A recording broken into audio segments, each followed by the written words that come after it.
Welcome back. How did everyone else find the thing? I'm sorry. Oh, there it is. Sorry. Thank you. Devacia is figuring out her byline, her subline. That's good. Well, welcome everybody. Welcome back to the Blank Page Tavern, where we writers have decided to procrastinate our works in progress by playing Dungeons and Dragons. We are currently playing our way through the official guidebook of Tomb of Annihilation. But before we get into the official most necessary recap, since it's been 10 months since we last played, I'm going to ask our players to introduce themselves, introduce your characters, and also, since we're in a tavern, tell us what drink you have today. Okay, hi everyone. I am Devacia, aka Grape Fry. My character is Tefra Ashfall. She is a Earth Genasi monk on a mission to start her own one-woman armory. And today I'm drinking, this one is it, an Arnold Palmer from a Stanley Cup, 40 ounces of liquid sugar, basically. Stunning. Hi, I'm Katie Chandler, author of Backhanded Compliments, but today I'm going to be playing Valaith Valdron. She is a drow elf rogue, and she is on a mission to lie to everyone and have sex with everyone who she can, who will consent to it. And I'm drinking a cold brew iced coffee concoction that's a little too much cold brew. So I have an extra little bit of regular iced coffee that you'll probably see me periodically pour in here because it's a little bitter, but we move. But it does the job. Sure does. My name is Becca. My character is Ilara Sage. I've never really said her last name, so it's probably like, ooh, a Sage. She's a half-elf ranger, and she is very young. She's 18, and she's kind of figuring herself out. But she does have a signature move. She likes to stab people in the eyeball. And I have a new mug. It's got Yay! Yay! That's so good. That's I awesome. saw the Stein, and I was like, oh my god, I have to get it because it's a Stein. But then I saw Kirby was on it, and I'm all like, oh my god, I have to have it. So I'm just drinking water, though. Nothing exciting. Valid. I am Mars. I play Micah Blightsong, everyone's favorite non-binary tiefling. I almost said mushroom druid. Technically, it's Circle Explorers, if we want to use the official name. I like to turn into different animals and eat zombies. That's pretty much all I've done so far this campaign. And I do have water, but I also have my regular mug back out with my mushroom on it. Oh, and it's just chai with milk and honey, nothing fancy. Oh, fantastic. Delish. Though. That looks amazing. And I am Molly Simo. I am the DM. I will be attempting to remember the details about Tomb of Annihilation, and I'm triple fisting it today. I have a hot cinnamon smoothie. I have a mixed berry smoothie, and I have my massive thing of water. So also I'm doing a 75-day challenge. This is not a hard challenge. I'm doing a 75-day challenge, and I'm taking today off from writing, and I'm counting this as both goal work and content creation. So by the time this stream is over, I'm going to be good for the day, basically. Because, I mean, That's it how it should be. Right? It is. It's both. It's because right. Well, that's part of I have like a whole list of things that, okay, I'm going to go into it. I'm going to read off what I specifically prepared.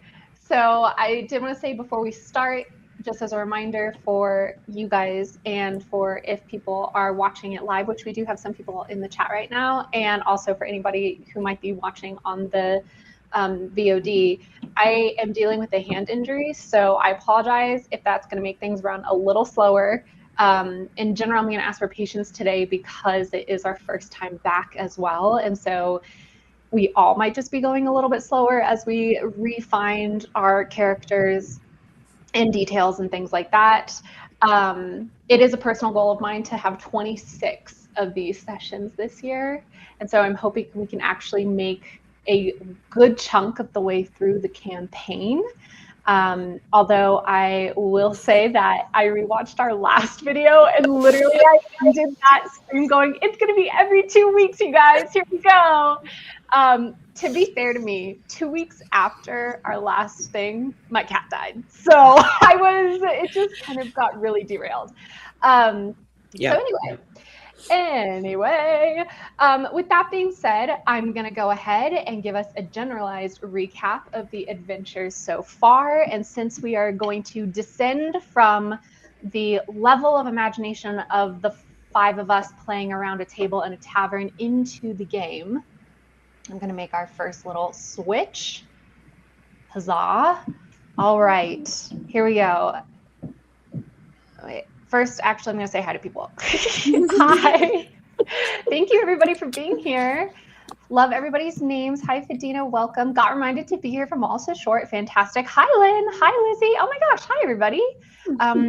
Please feel free to comment and chat with us while we play. I'm going to be looking at the comments as we go through everything. And we love having people here with us as we play. And if there's anything that you're confused by as an audience member or as a player, feel free to chime in and ask questions, and we'll be more than happy to answer things. And now I'm going to read the recap. Can people still hear me when I'm turned this way? I feel like you should be because I'm my mic. Okay. Yeah. Hold on. I'm going to cross off that I've done some of these things. Okay. So our 4 adventurers come from very different backgrounds, but at some point in their life, they all found themselves working for the advisory of a very prestigious family in the north of the continent, Coventry. Due to some interpersonal squabbles that they've been having, they were teamed up for general adventure work by their bosses before an emergency swept across the land, the death curse, something preventing the resurrection of people who fall in battle, cutting off clerics' restorative powers, and slowly killing anyone who has been resurrected in the past. Much to our PC's chagrin, the head of their house, a legendary ex-adventurer named Sindra Sylvain, is being affected by said death curse, slowly fading away, succumbing to an injury that had taken her life once before. She has tasked them with traveling to the land of Cholt in the south, a land of wild dinosaurs, ancient temples, and the undead, because it is here, nestled somewhere deep within the thick jungle, that the source of the death curse lies, an entity known only as the Soulmonger.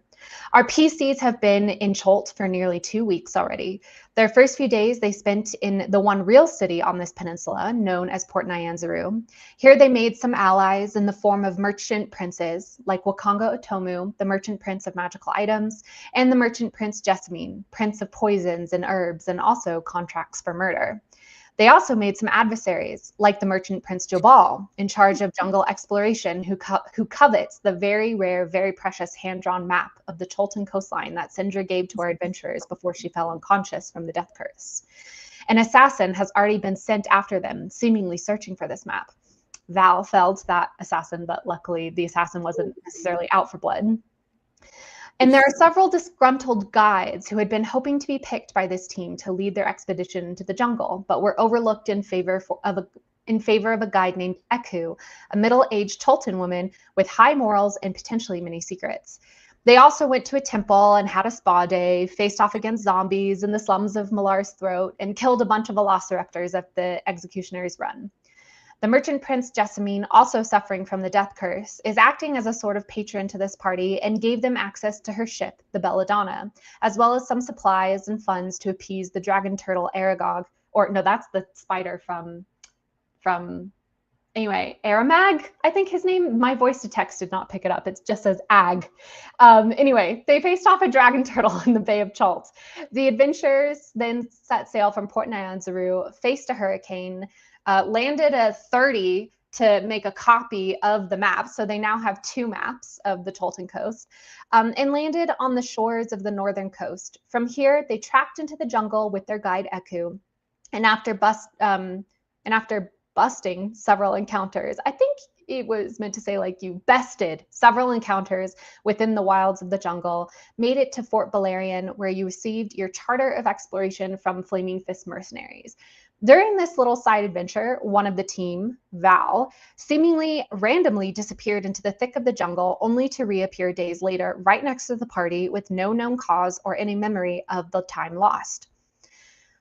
well outfitted and officially sanctioned, the party has decided to pause any deeper exploration into the jungle for the moment and return to Port Nyanzaru in the hopes of acquiring a canoe that will help them traverse the continent via waterways, as well as potentially some other errands in this last bastion of civilization.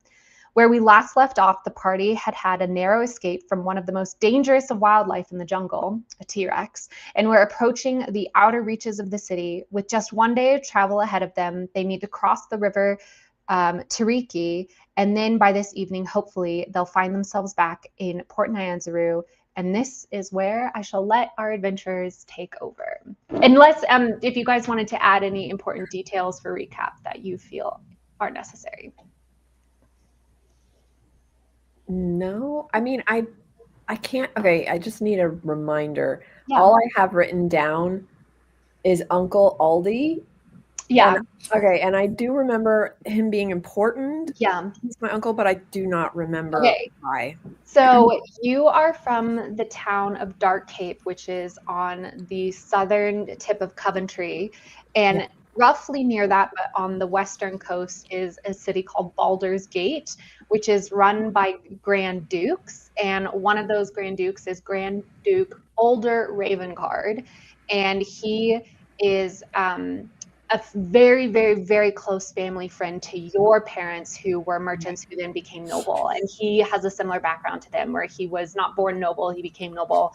And so you know him as Uncle Oldie. Not actually blood related, but very, very familiar with him. And he is the head of the Flaming Fist. The Flaming Fist report. Okay. Yeah, and the Flaming Fist are the mercenaries that are kind of spreading across this land. Why didn't I write that down? That seems really important. I just put Uncle Oldie, and I'm all like, I know he's important, but like I don't remember why. Okay, I wrote that down. I did have notes from last session, and I specifically have a spot labeled Micah's plans so I don't forget. And I'm very happy that I have that. Nicely done. You can take an inspiration point for note taking. Yes. Thank you. So it says, whoever can easily disguise themselves, parentheses, probs not Micah or Tefra, sneak into Port Nyanzaru to get the canoe and extra water canteens and get out quick to avoid complications. Oh. So that was the plans that we made. Oh, wow. That sounds like a solid plan. That's a good plan. I didn't remember that at all. Okay. Do we know what time of day it is and how far we are from Port Nyanzaru? Yeah, I believe we had it where the previous day you guys had the Tyrannosaurus encounter, and we kind of left things off with you kind of reaching the shores of the river and resting for a night, and then it's basically morning. After a long rest, you're waking up, and you know that you have to cross the river today, and by evening you would make it into Port Nyanzaru. Okay. Are we still exhausted? Can I no longer be exhausted? If you have, every long rest you get, you lose 1 point of exhaustion. So if you only had 1 point of exhaustion, then you're good. If you had multiple, you drop. You like I think, Micah, you said you had 2 points of exhaustion. You now have 1 point of exhaustion. I'll take it. Which I believe that means your saving throws are affected. It says 1 level of exhaustion, disadvantage on ability checks. Yeah. Oh, ability checks. Okay. I think it's at 3 that your saving throws are affected. On ability checks. Okay, and I don't know if you guys remember from the hex crawl days, but we're gonna start with weather, especially because whether or not it's sunny or not affects Val, our drow. So this table has I found it and I have it out my DM screen specifically for Tomb of Annihilation. So let's roll first the D20 for temperature, and let's have Tefra go ahead and give us that roll for today. I believe this is the beginning of day 15 of your time in Chult, which is so funny because it's also episode 15. Hey. 15 episodes in almost 2 years, you guys. We're doing great. 6. A 6. All right. It's going to be a normal temperature today, about 95 degrees. normal for Cholt, I should say. Yeah. And Val, why don't you go ahead and roll me a d20 for whether or not it's windy today? Oh.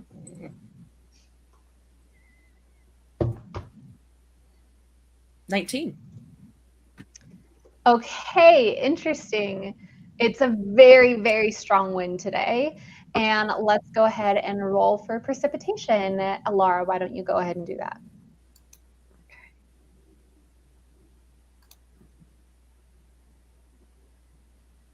Nine. 9. Okay, so that means it's not raining at all. So Micah, why don't you go ahead and we're gonna, given that it's windy, normal temperature, and no precipitation, you're gonna roll for whether or not we have cloud cover. So if it's a 1 to a 10, it's bright and sunny. If it's an 11 to 20, there's enough cloud cover that Val won't be affected. 16. All right, so we've got cloud cover today. So Val, you are not rolling at disadvantage today. Yay. Still looking for those sunglasses. Would it be possible to look at the map to see like this river that we're trying to cross and like where it connects to Port Nyanzaru? Yes, give me 1 second. I'm just typing slowly. Cloudy, normal temperature, high wind, no rain, day 15. All right. Let me pull up. Actually, let me get you into this position. And then I'm going to pull up Cholt.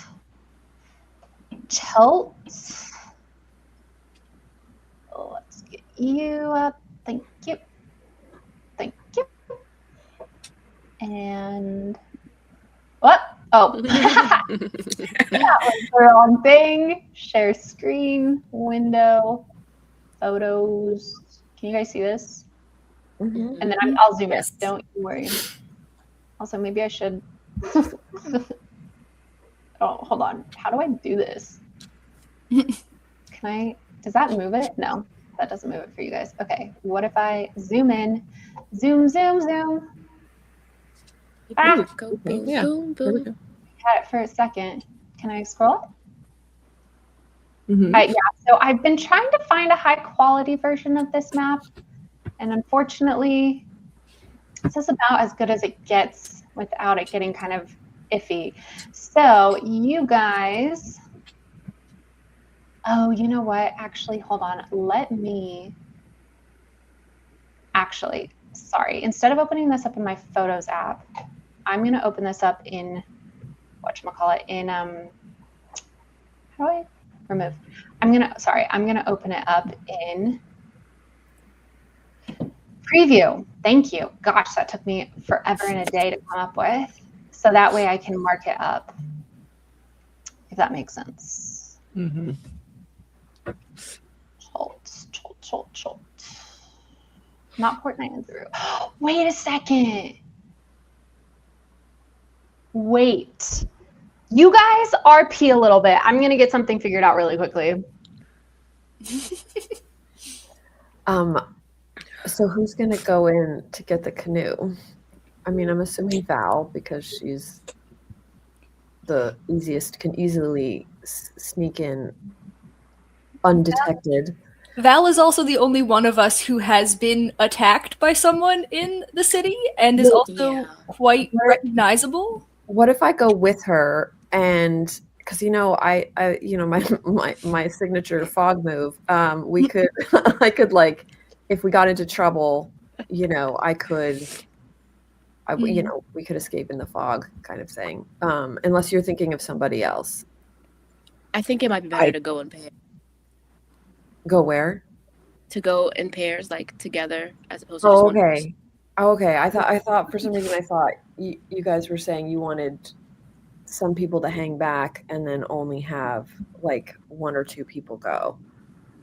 But I'm fine with. Oh yeah, no, that's what I mean. Oh, okay. Like. Well, I do have a disguise kit. Okay, that'll help. Yeah. Okay. So, well, my question is, how much money do we have? And are we 5-finger ruling this canoe? Or I have misplaced the ledger. Name. Yeah, I have like 7 gold, so that's it. Let's And see how much do canoes cost?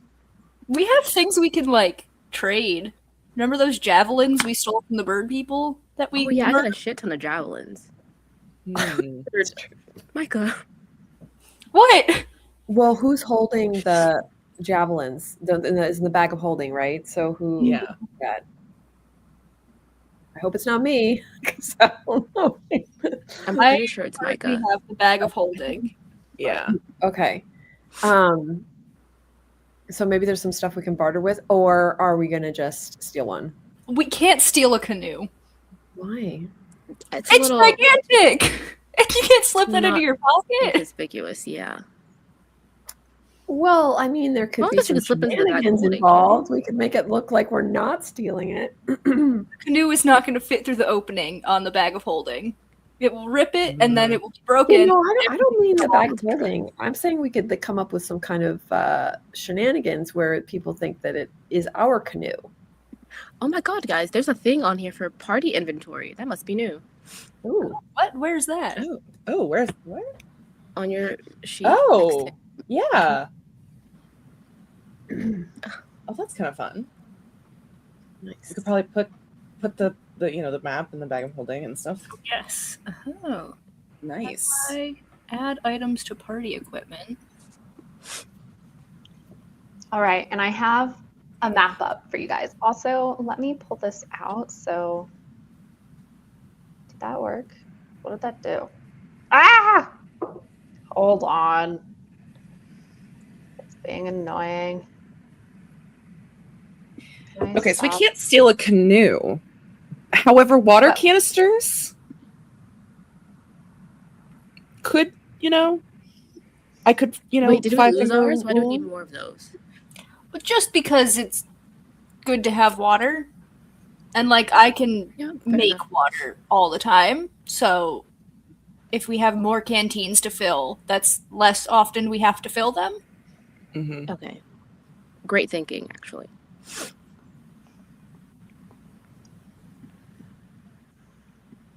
Okay, well, we don't have to think about it, the actual plan of attack, until we get there. So we have all day to sort of ponder and try and figure out exactly. She's rubbing her hands together.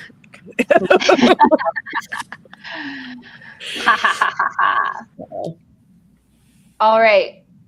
So you guys are going to travel today. Wallace, Kenny, don't slap your hand. You're gonna basically take the draft day to cross the river and get to the outer edge, I'm assuming, of Port Nyanza. You don't want to travel into the city. Mm-hmm. Okay, Because Yes. it's the other river that we wanted to take the canoe down, right? Not the one we're crossing. Yes, because because didn't we ask Eku? We were going to see the bird people, the Aarakocra. the Aarakocra, because she has like Yeah, and they're in the stuff with Mystery them. Mountains.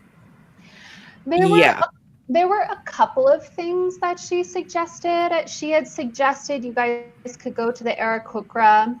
She had suggested you could go to the Mistcliff Mountains to Orlongo to talk to the Wise Guardian. And I don't think she brought that up yet. So there are a couple of things that she suggested. I don't. Okay, didn't we know the I general thought it was location? we were going to the Naga. The Naga, yep, at Orlonga in the Mistcliff Mountains. That's right, Okay. around here. Yes, so the plan was to take the canoe down the river. To the Aldani Basin, I think is what she talked about. That this river, the river Soshan Star, lets out into this larger basin, and that it would get you through it would help you avoid a decent part of this jungle that's got a lot of undead in it. I mean, you would still have to, you'd still be in the jungle. There are things in the river as well, but theoretically, it's a more efficient path to take a canoe, because you can buy canoe, just talking from a meta level, at a normal pace, you can cover 2 hexes in a day rather than the 1 hex that you can cover by walking. And you guys were covering 2 hexes in a day before, but you guys were going at a very fast pace and you were suffering levels of exhaustion because of it. So I'm not saying you can't keep doing that. I'm just, there are consequences to that. So. So what if, so we all cross this river. 2 people go, you okay? Yeah. 2 people go into Port Nyanzaru to get canoe, any other supplies we might need. The rest of us go to the other river where we're going to meet up to use the canoe. Okay. Sounds good. Okay. Eku, would you like to go into Port Nyanzaru? Would you like to come to the river with us? What are you feeling? Let Eku think as DM understands what you're saying. So right now you guys are all this little purple thing, right? Mm-hmm. And what you're saying is one person, you guys are all crossing the river together, okay? Mm-hmm. And this purple thing's a little bit, just for sake of fairness, it's a little bit farther north because I'm trying to get it so it's within 1 day of normal travel to Port Nyanzaru. You won't have to push yourself to get to Port Nyanzaru, whoever's going to Port Nyanzaru. The people, so let's say it's like right here. Is that showing up? Yeah, No. but I'll pick a different, Oh. I'll pick a different Oh, color. okay. Yeah, I see it. A little black. Little Mhm. black. Oh, that white isn't very good either. You have to like fluorescent green or something. Oh, there we go. Yeah. Yeah. Okay. So you guys are all as a group going to cross here. One person is going to skedaddle up to Port Nyanzaru, do a little bit of thieving or disguising and thieving maybe. Okay. That's going to take a day. Well, it's going to take a day just to get to Port Nyanzaru. Are you guys all going to go to the outskirts of Port Nyanzaru together, or are you splitting off here after you cross the river? First of all, I need to know that. I think we should all go to the outskirts. Yeah, I think we should all go together. And then 2 Okay. people go into the city. Okay, so you guys are all going to go here, and then are you going to wait for the people in the city, or I heard someone say that the rest of the party is going to go to roughly like right here, which would be about another day's travel. No, I think we should wait. You're going to wait? Okay, we can do that.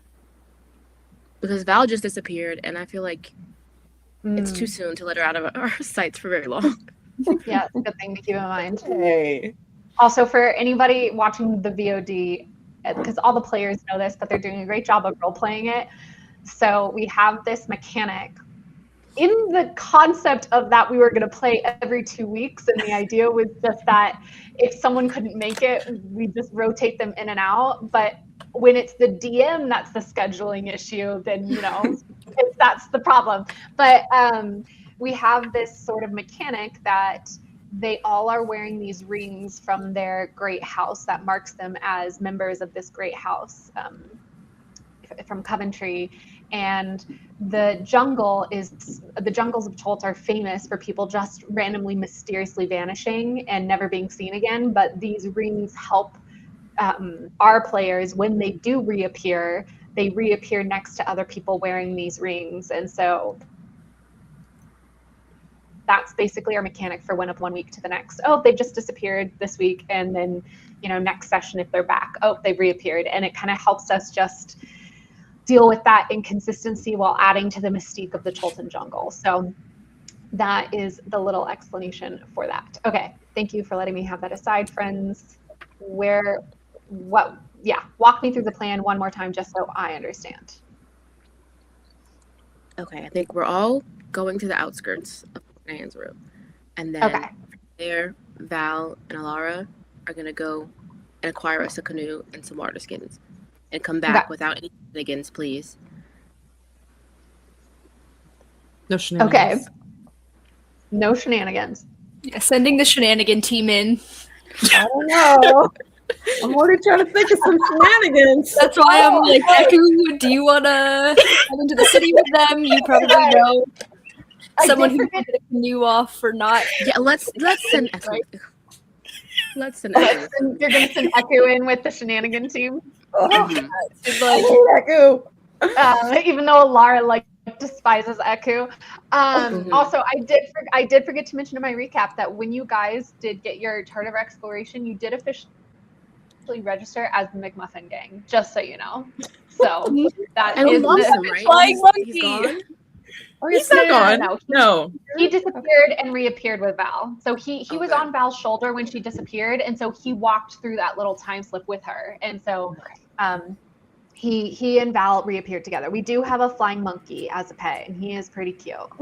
And he has plot armor. Don't worry, guys. Like this Tomb of Annihilation is a meat grinder. It's not a monkey meat grinder.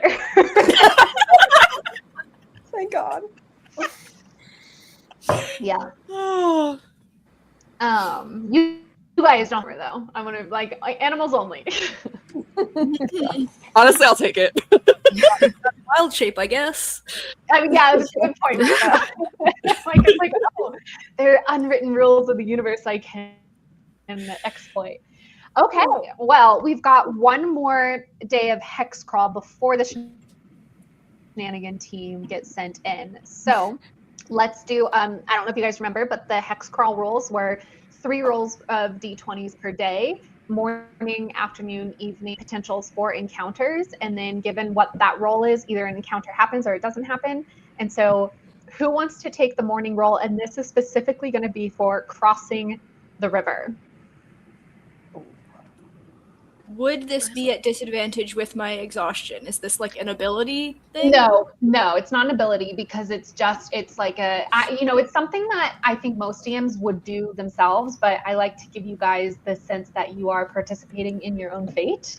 And so I'm letting you guys do a lot of these roles. But because of that, remember that this means that inherently the campaign could tend to be a bit unbalanced, right? Because you guys have ways of figuring out HP and all that stuff, but this is meant to be a very chaotic type campaign, and you guys it's not always necessarily, if there is an encounter, I'm just going to remind you up front as in 33 minutes and 51 seconds into it, that you don't always need to fight something, because we're rolling random encounters for what this jungle is throwing at you, and because of that, it might throw at you something completely outside of your ability, like yesterday when you guys encountered a T-Rex. So, and managed to avoid it. So, not at disadvantage is the answer to that question. Do we know, a million questions today, do we know how deep the river is where we're crossing? Like, is it walk across or swim across, kind of? Well, that's a good question. Let me look. I think it's wade, so I think it's gonna be, it's pretty big actually. Should we also do our, morning tasks of, water, food, Yeah, of course. insect repellent? Yes, but you guys have all told me all of that, and I have that written down in my notes. I have your morning routine and your evening routine written down. You all remembered about bug spray. You all remembered everything like that. So, Micah, as long as you remember with the water, spell right? slot, yes, that's what I was. Thank you, Val, for bringing that up. But yeah, Micah, if you're going to create water, mark that spell slot off. But other than that, you guys are all set for the day for breaking down camp. Micah, did you have 2 points of exhaustion or just 1? That long rest cleared up 1, so I only have 1 point now. Yeah, Okay. Definitely feeling a little bit better, but still tired. You know what? We're gonna ask Google. Also, how much does a canoe cost? ChatGPT. We were talking about that. Do you know how much a canoe costs? I believe it was 50 gold.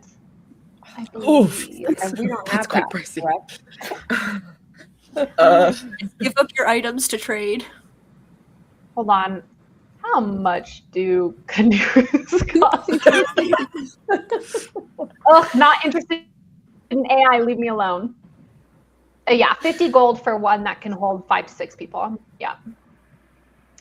And actually, that's going to be.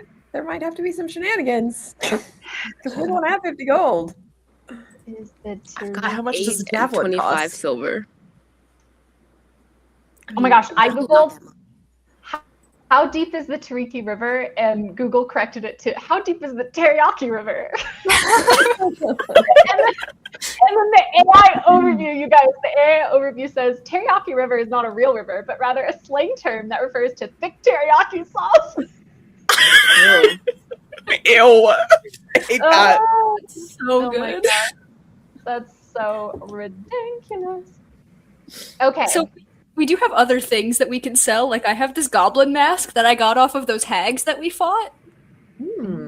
So like we have things that we could get rid of. Well, maybe Val and I will try that first. We'll see what we can sell. We'll see how much money we can raise. And then worst case scenario, if we cannot raise the money, we're going to have to figure something out. Well, I have a question because Val can't remember. Did we ever go back to see that tabaxi about our money? I don't think so. Did we? You I feel like checked, and I believe Answered Riddle was not at the place, but I think there was like you could have gone to the bartender at one point and asked. Okay, we could try that too. Yeah. And that was at the we Thunder have- Blizzard. Yeah. So we can also sneak in there and see if Riddle has any of our money, and maybe the shenanigans doesn't have to be stealing a canoe necessarily. Please. No, we will definitely try to get the money for it first. It's just there may have to be some, if we can't, we need the canoe. So Just keep we it may low have- profile is what I mean. Yeah, we would do like Yeah, disguises, yeah. pretend like it's our canoe or we're repairing it or something like that. And then like we have to move it to the docks, whatever. We would definitely make it look like we are like workers trying to move the canoe and then just take the canoe if we can, if it comes to that. Yeah. Okay, who's doing the morning roll? Also, to answer Micah's question, the river, according to Reddit, is 10 to 20 feet deep, and because you guys are kind of close to the mouth, it is wide. I'd say it's a couple 100 feet across. Okay, I would like to wild shape into a crocodile to help my party swim across. I love that. Slay. So I guess I'll make the first roll. So, is the concept you're gonna have them all on your back, or like how big of a crocodile Yeah. are you? Because if you could do that, we don't need a I know, canoe. we don't need a canoe.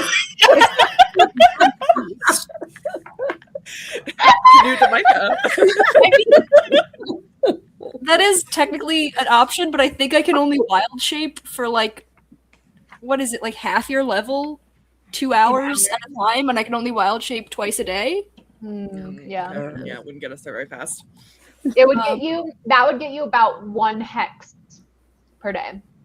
Okay. So there'd be no difference between, you would be avoiding the undead depths of the jungle. So there's like that as a, Susan says, we don't need no stinking canoe. We got a crocodile.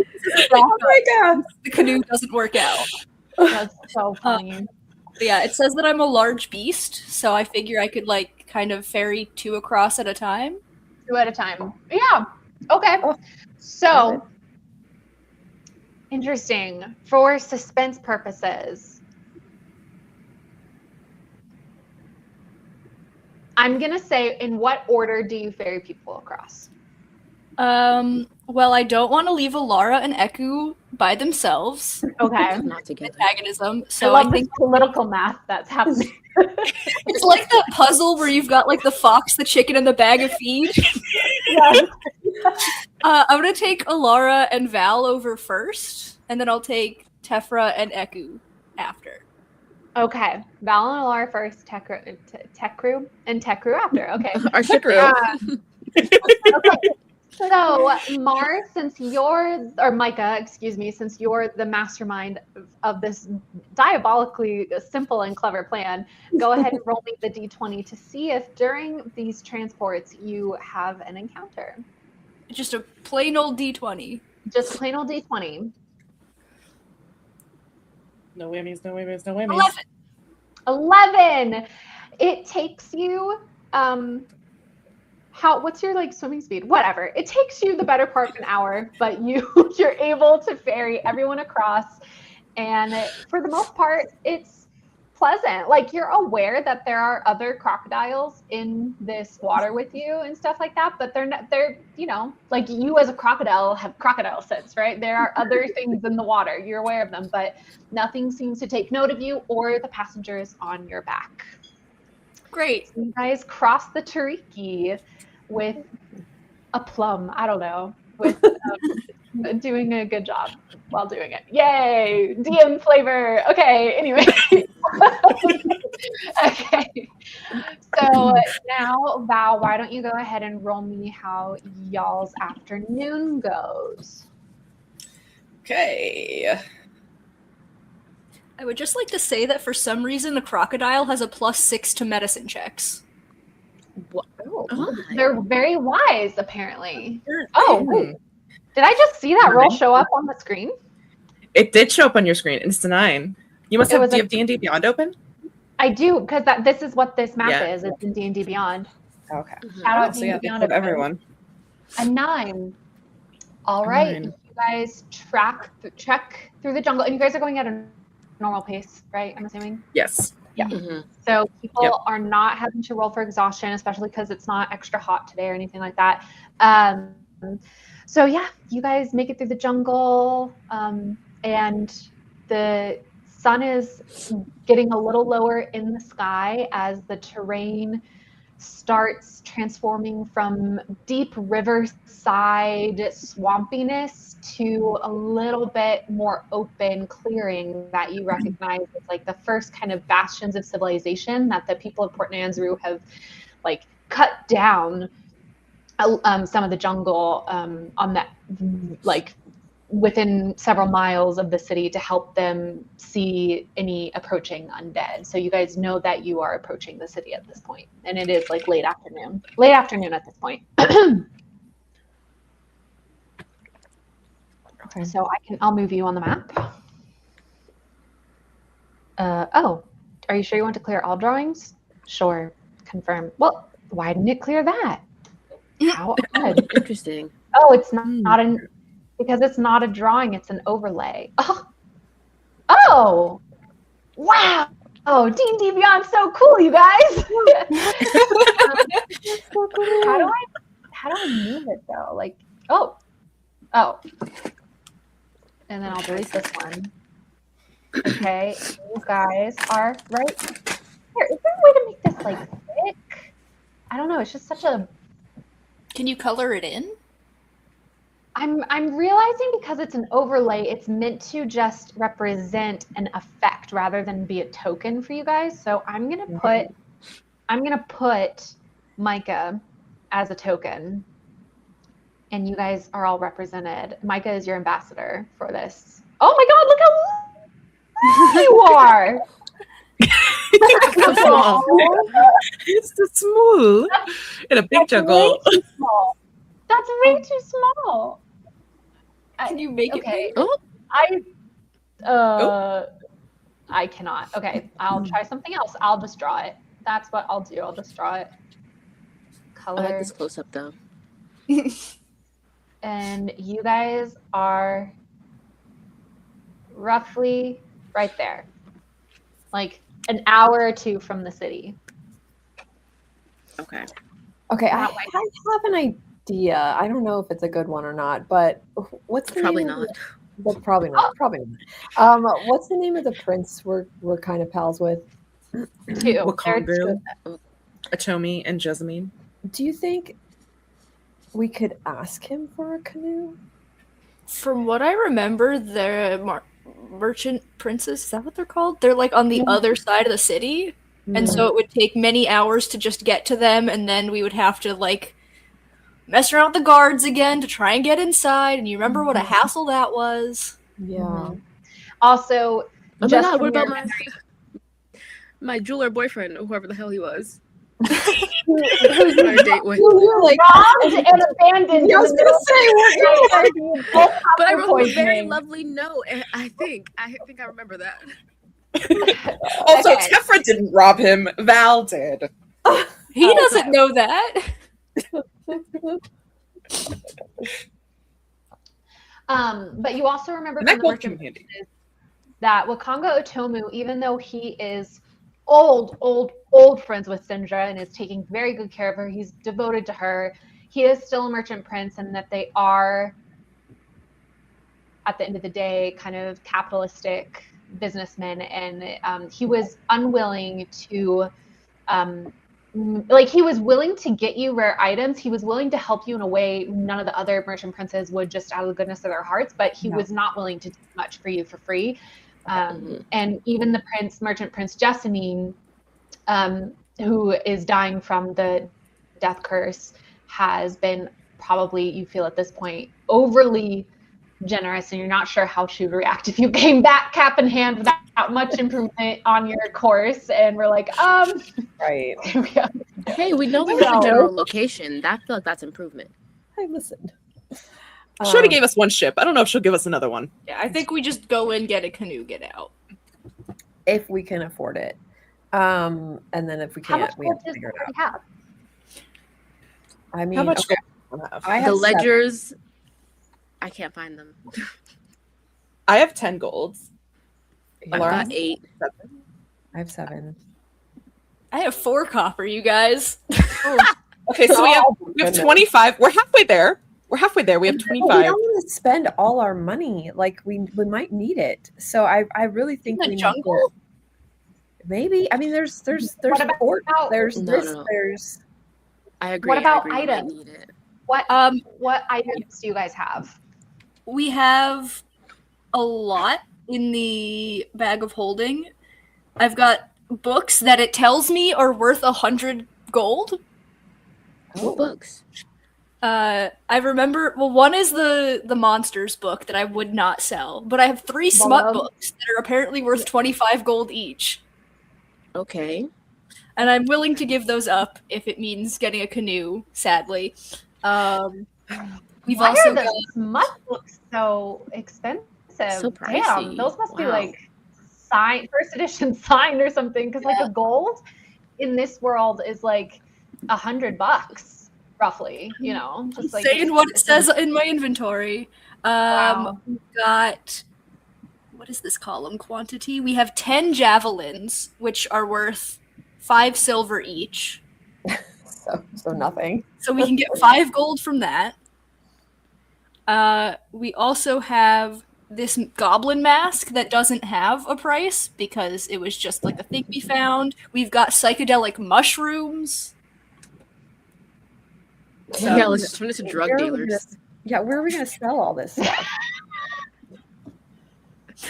Like, this is the problem too, is that I feel like because Val, people are looking for Val, right? That was what we. Is that what you guys were saying? That Well, Val, that's the fear.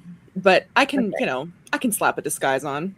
okay, and so we would have to go to a place like Isn't there a market, a like, where bazaar, we got yeah, this like stuff? a bazaar market kind of place One of the to souks. sell Yeah. all of these different types of items.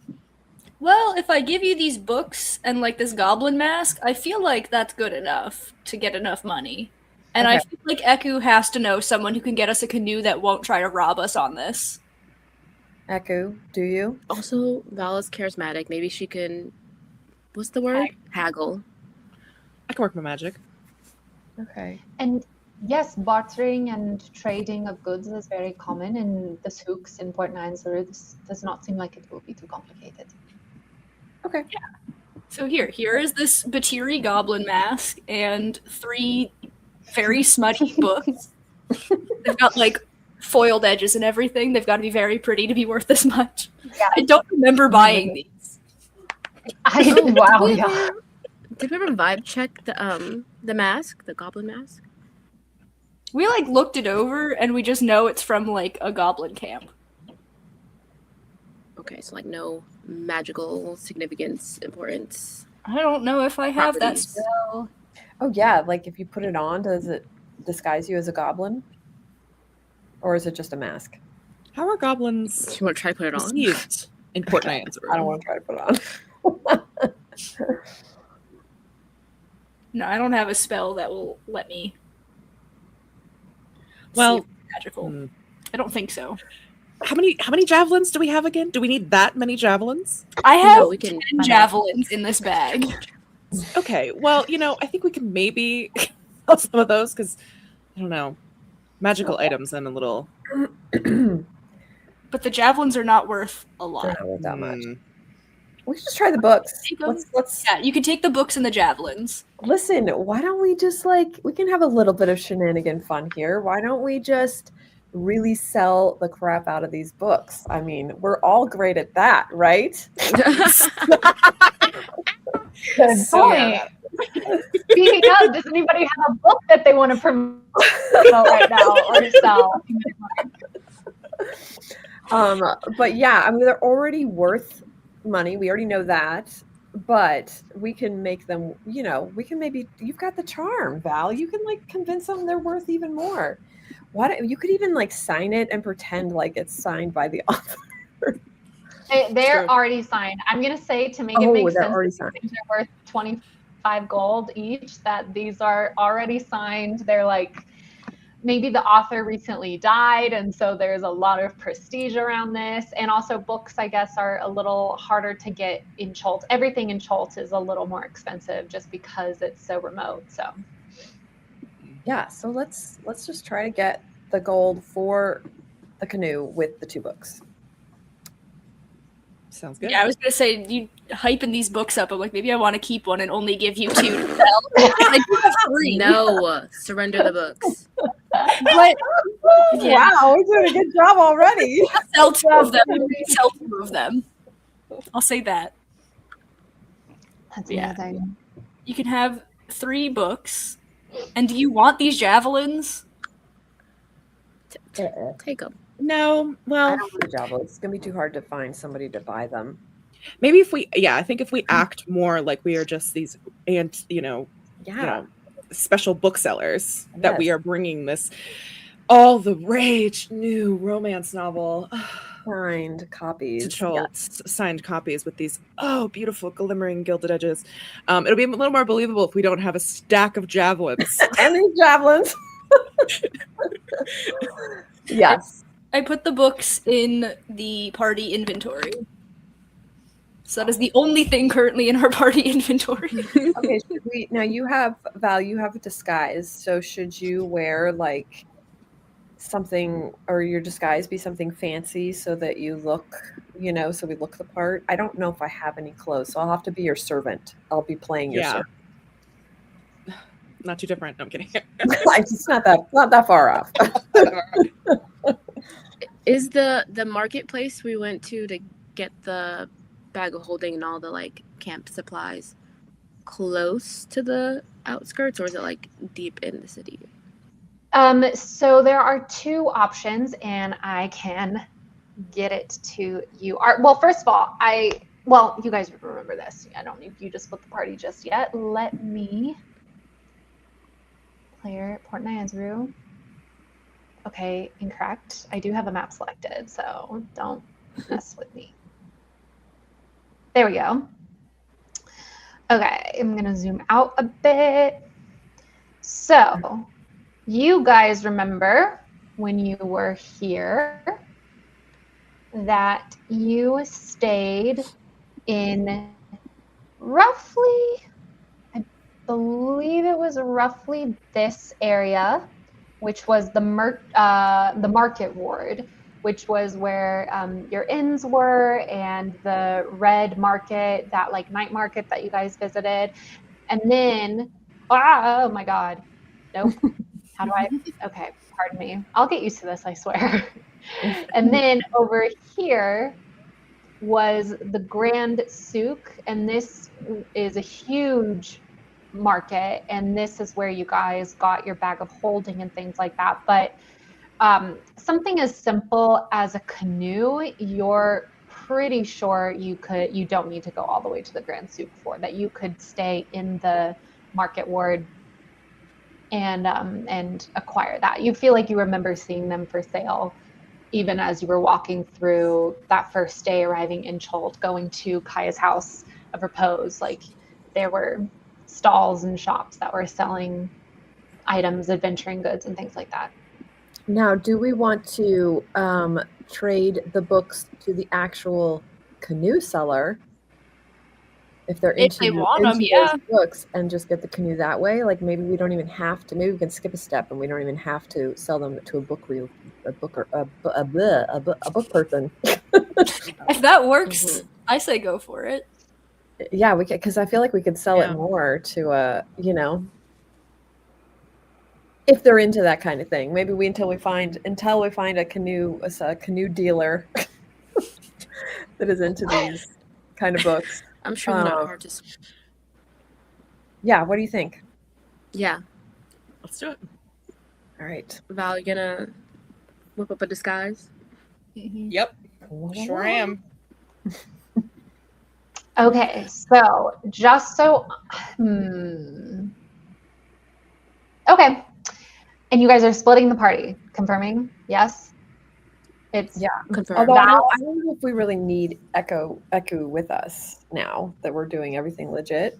She could go with you guys. No. I mean, we don't really need her. I think she would better suit you guys because then she could tell you exactly where to go, where we can meet you guys later. Where? Yeah, that a rendezvous point would be. Echo should say that. I agree. A rendezvous point would be advice. Right. Echo agrees. Where is the entrance to the city that they're using? I believe they are going to enter through Malar's throat, which is, if I am correct, this pathway. I'm pretty sure that's Malar's throat. Malar's throat, where we fought all those undead. Yeah. Yep. I do recall that. Is there an alternative to the throat? Can we go in through the ear? The mouth. The nose, mayhaps. Oh my goodness, you guys. You don't even need to roll an intelligence check. This is Chult. It's dangerous, right? Like any entrance into the city, the people of Port Nyanzaru are oh no, sorry. That's not Malar's throat. It's called Tariki Anchorage. That makes sense because you guys are right along the lines of the river. This is Malar's throat right here. Okay. This is the anchorage. This is along the banks of the river. You can see that there's a little marina right here. So if it's evening, are you guys gonna spend the night? Late afternoon. Late afternoon? Are we gonna meet up tonight or tomorrow morning? I say we meet up tonight. Let's get the canoe and get out of the outskirts of town. So we could, just get out of town as much as we can with the canoe. Right? Yeah. Where are we taking the canoe to? Because we need to get to the show and star. Do you want me and Tefra to skirt along the edge of the city to the other river and you meet us there on the northern end? I assume it's north. Oh, actually it's west looking at that compass.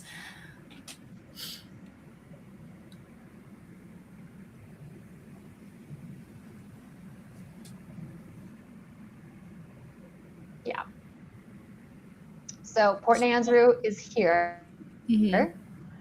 And let's say you guys are approaching from, can you see my cursor? I'll just draw. Yeah. You guys are approaching from this direction.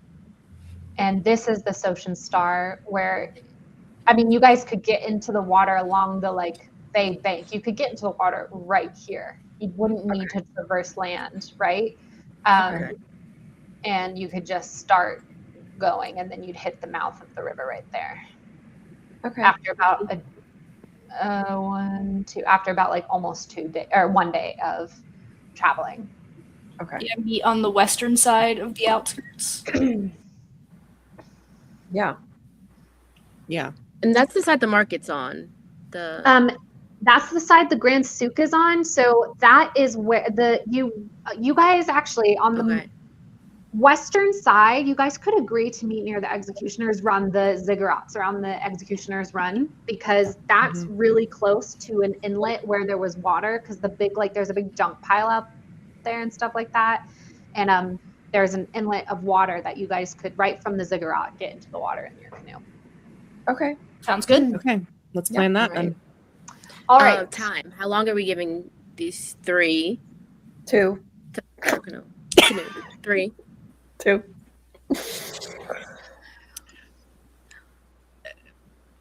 2.5 hours? I mean, how long actually does it take to get from that side to the other? Like if we best case scenario got the canoe right away and we went to the other side, like well, no tuk-tuk is going to pick you up. You'd have to carry the canoe through the streets, unless it depends on where you get the canoe. If you get the canoe in the market ward, I'm loving all of these details, by the way, guys. This is like peak D&D, is the administrative task of acquiring transportation. If you get the canoe in the market ward, then you are going to have to carry the canoe all the way across, all the way through the city, right? Okay. To get to the western part of the city. If you get the canoe, can they just get in the canoe? Isn't there a place where you can get in the canoe and use it to get to the other side? There's no canals in the city. There are no canals in the city.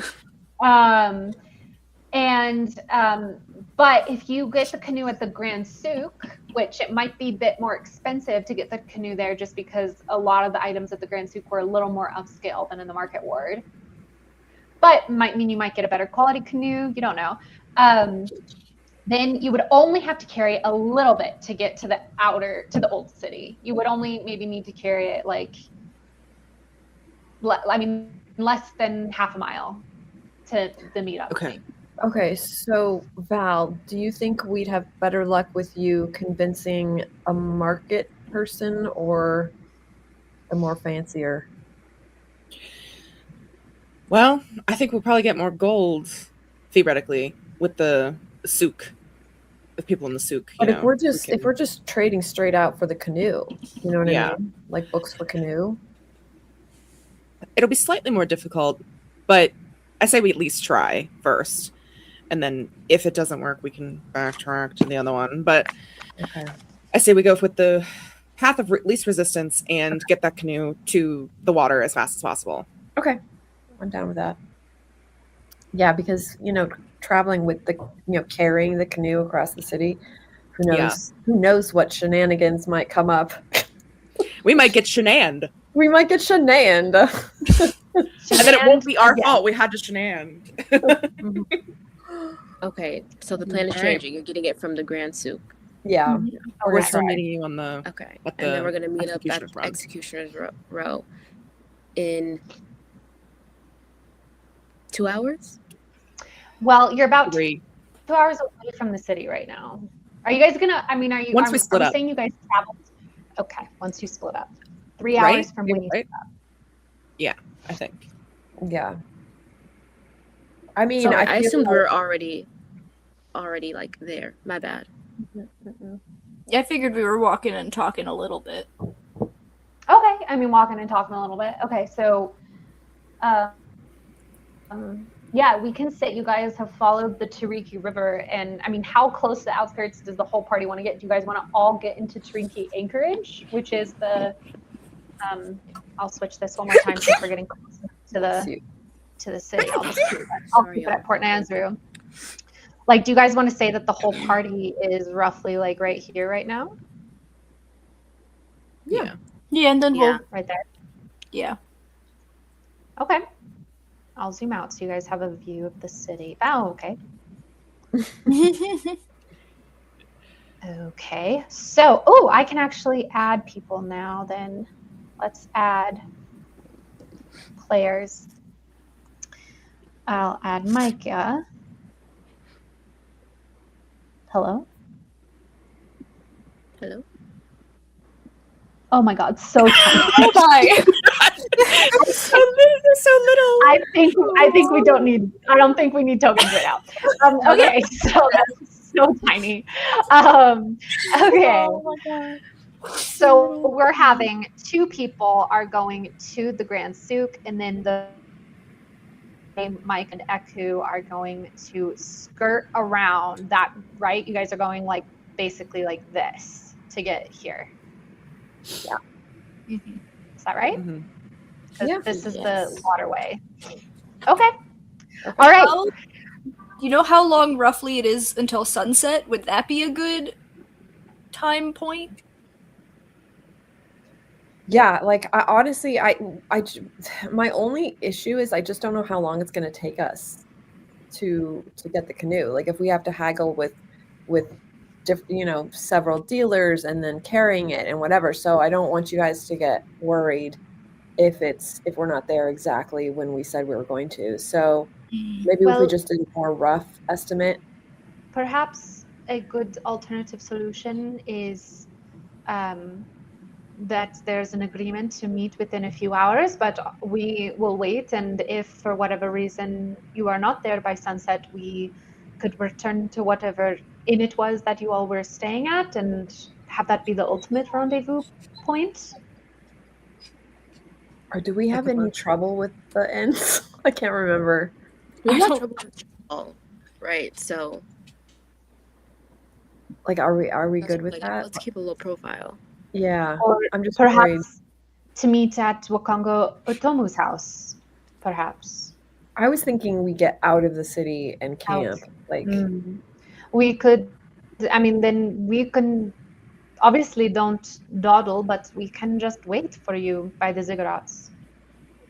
Unless we're the ones who are held up, but yeah. Okay, let's do that. Let's make that our destination. We'll all hope we'll be there in like a few hours, but All right. to stay there until we all get there. okay. Awesome. Yeah. The only thing that I have that can like alert anything is my horn of silent alarm, but that's only 600 feet. So Okay. Right. Okay, so we have 2 members of the party going into the city. So Alara, why don't you, well, Val, first of all, go ahead and roll me. Are you proficient in your disguise kit? How would I know that? It would say in like in your list of things that you're proficient in.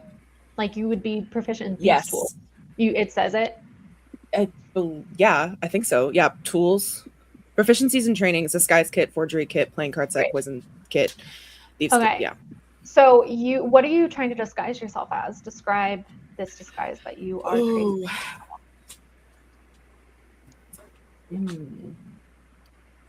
Well, I'm going to try to disguise myself as a.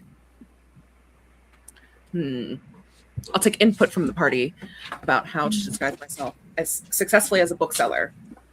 Would it be better for me to disguise myself as a wealthy, mysterious bookseller from Coventry, or should we pick somewhere else within Schultz? Would Where people are the not books- trust me if I'm from Coventry? Where are the authors from? Does it say like where the in the publishing, the copyright? Yeah. Like maybe we could say we're from there. These books don't have copyright pages. Oh, come on. What's No it say in the about acknowledgements? this. So the equivalent of a copyright. No bio. Yeah, what about the author? No bio, no Instagram handle, Hello. no TikTok? Mars, do you have any sort of description about the books? Do you have their titles or anything like that? Did you buy these at Dinosaur Days, or was it? I think Like, it was the not- Chilton Chapters is the one that Carmen had, and that you guys didn't buy anything from Carmen. So did we steal these? The only information I have is that they are all smutty romance books. One of them is specifically about like a royal who like runs away to be with a common person. That's all the We information might I have got. gotten these at the Grand Souk or wherever we got our supplies from. I think that's probably where you got it from. I did not take any notes prior to session 9, so I don't have That's that much fair. information. That's fair. Echo, is there a merchant prince of literature or writing or books of that sort, like something along those lines that I could mayhaps pretend to be of that prince's cabal? Can you just pretend to be a normal person, bitch? No. No. Where's the fun of that? I was a bookseller in a past but life. it's safe. It's safer. Lord, call them armor. No. There's a merchant prince of canoes, randomly enough. No way. You like smut. Let's go over there. His name is Akimi Afa, and he deals in weapons, shields, traveling gear, terrain catchers, saddles, wagons, and canoes. Oh, maybe he'll want my javelins. But if you are wanting to keep a low profile, I suggest we just go to the market. Yeah, let's just do a generic fancy disguise and let's go. What do you think? Okay. And then we'll just go generic rich woman. Yes, generic. Fair rich enough. Generic rich woman. Oh, pardon me. Akineafa is a woman. I sometimes I just don't know. Talker. All right, so you are disguising yourself as a generic rich woman. Is that the plan? Yeah, I've got some glittery jewels that are costume, but from far away, you're gonna get robbed. Get away with them. And I'm her bodyguard. Like that's what I'm playing. I'm playing the role of her bodyguard. Okay. Yeah. Val, I'm gonna have you roll me an intelligence check, and you can add your proficiency bonus since that's like you're using your intelligence to make this disguise. Okay. What is proficiency bonus? Does that mean I have advantage or no? That just so a flat? You haven't. No. So just, as okay. What? I'm sorry. I'm confused. You said at this level. Okay. It's already at +2, so I add 2 more. Or no. Okay. What is I'm just trying to make understand. No. I'm confused. What is your intelligence modifier? +2. Okay. So then yes. Sorry. I thought you were saying your proficiency bonus was at +2, so you're going to add 2 more. Okay. So just roll a d20, okay, and then add 4 to that because you're adding your intelligence bonus modifier and your proficiency bonus. Okay.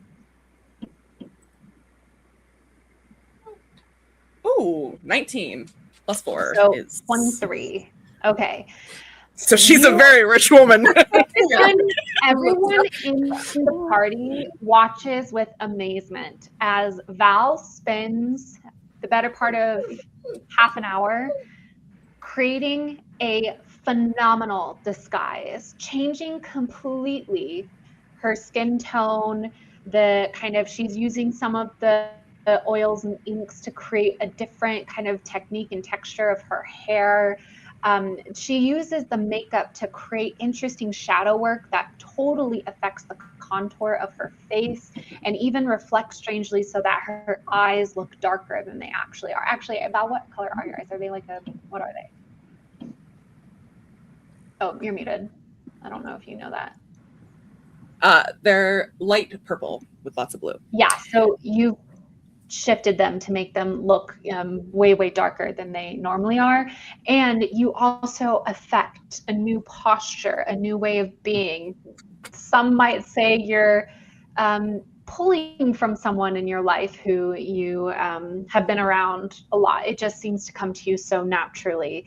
And the rest of the party just watches with amazement as you kind of become almost seemingly a totally new person with no magic involved whatsoever. And hi, Steve, welcome. I hope you had a very happy birthday. Yesterday was his birthday. Also, is Katie Ann frozen? Hello. Hi. Nope, we can hear you. Yeah. Hello. Am I frozen? I could see me moving. Hello. I know. Well, we can hear you. Why don't you go camera off for now and just show us Val? So Val doesn't look anything like that right now, but that's that's her vibe. Question before we go. Yeah. Should I give the map to somebody else? Oh yeah, we have 2 copies. But would it be wise for me to take a copy into the city? even as a disguised woman. Yeah, in case they recognize me. Yeah. I'd say yes. I say give it to Tefra. Sure. Or should we keep both of them separate, so if one half of the party gets, we still, the other half still has part. I mean, either way, we have a copy, but like, I mean, I guess you just. I think you're fine with it, Val. Yeah. Okay. Just wanted to put it out there that it's still in my Birkin. Yeah, because if we do get into trouble, you can just say you don't know me. Like, I didn't know, and keep your disguise, and I'll I've been. You're just hired. Yeah, that you just hired me or something like that. Yeah. Yes, because these books Anyway, are. let's get this damn canoe. Yeah, let's get. All right, let's do it. Okay. Do it. Amazing. All right. So Val and Alara, I'm gonna want you both to roll me d20s, please. No modifiers. Okay. 4. 2. Oh my god! I like you make it worse than mine, but you did. I used all my good luck on my disguise. Oh, no. All right. Okay, we'll come back to you guys. Tefra and Micah, you guys are gonna, I'm assuming, start making your trek across the outskirts of the city. Now, just as a reminder, in order to do that, you are going to have to cut across this kind of cut down area of land. You're going to cross over Merlar's throat, and you're going to cross into the kind of ruins of the old city. Okay, is that the path you want to take? When you say over Malar's throat, of undead attack are less than 50%. Wait, sorry, what was the question? Over Malar's throat, not through. Well, are we like less You're likely passing, to be? You're passing through Malar's throat. Excuse me. I feel like okay. the threat of undead is kind of everywhere. Like, Malar's throat is not the issue here. The issue is the undead in the jungle. So how about we go into the city, just like on the edges of the city, on the inside? And so you're proposing instead that you guys are doing this. Yeah, we're like crossing through people's backyards and hopping over fences. Okay. And but just to be clear, the path that Val and Alara are going to take is this path. We're going together, bitch. I don't know. This is the grand We're truth. trying to stay out of the city, because we are very recognizable people. We did not see many people. You have gems in your face, and I'm green. So I'm also just trying to stay out of the undead's grasps. I think me, you, and Eku are fine. Okay. If you have faith Okay. in us, So you guys are going this we'll go through the path jungle. here. Oh, okay. All right. So then I need Micah and Tefra to both throw me d20s. It's no modifiers.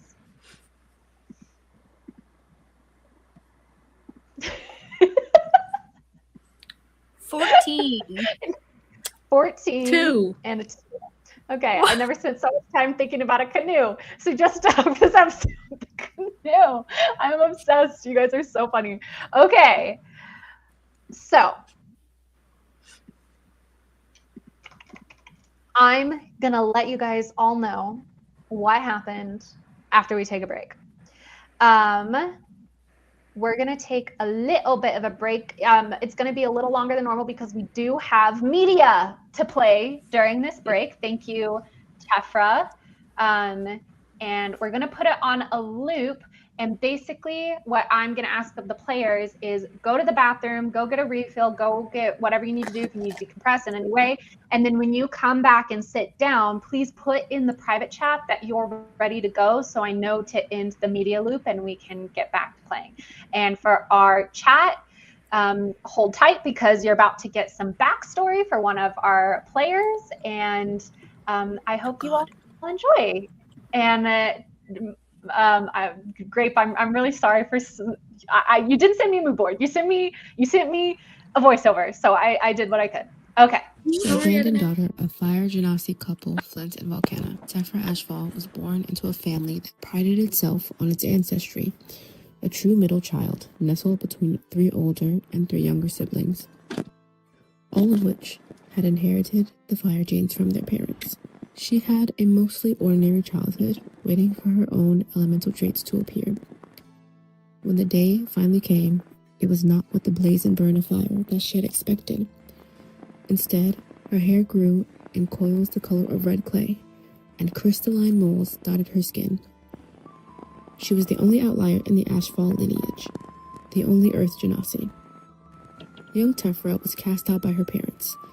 She spent months fending for herself on the streets of Mondragul before being sent to a monastery where she was raised to be militant and obedient.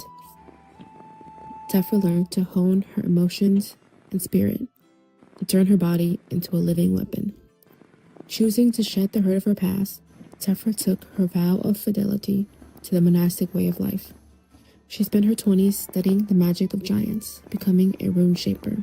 She stayed in Mondragul, close to the family that had abandoned her and the fellow monks that had become her new one, until a betrayal revealed that just like the city that shaped her, the monastery she dedicated her life to was teeming with corruption.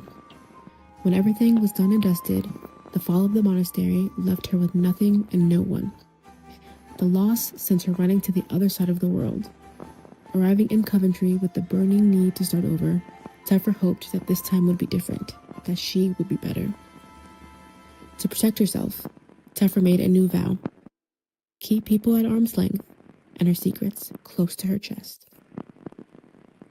The abandoned daughter of fire genasi couple Flint and Volcana, Tefra Ashfall was born into a family that prided itself on its ancestry, a true middle child nestled between 3 older and 3 younger siblings, all of which had inherited the fire genes from their parents. She had a mostly ordinary childhood, waiting for her own elemental traits to appear. When the day finally came, it was not with the blaze and burn of fire that she had expected. Instead, her hair grew in coils the color of red clay, and crystalline moles dotted her skin. She was the only outlier in the Ashfall lineage, the only Earth Genasi. Young Tefra was cast out by her parents. She spent months fending for herself on the streets of Mondragul before being sent to a monastery where she was raised to be militant and obedient. Tefra learned to hone her emotions and spirit, to turn her body into a living weapon. Choosing to shed the hurt of her past, Tefra took her vow of fidelity to the monastic way of life. She spent her 20s studying the magic of giants, becoming a rune shaper. She stayed in Mondragul, close to the family that had abandoned her and the fellow monks that had become her new one, until a betrayal revealed that just like the city that shaped her, the monastery she dedicated her life to was teeming with corruption.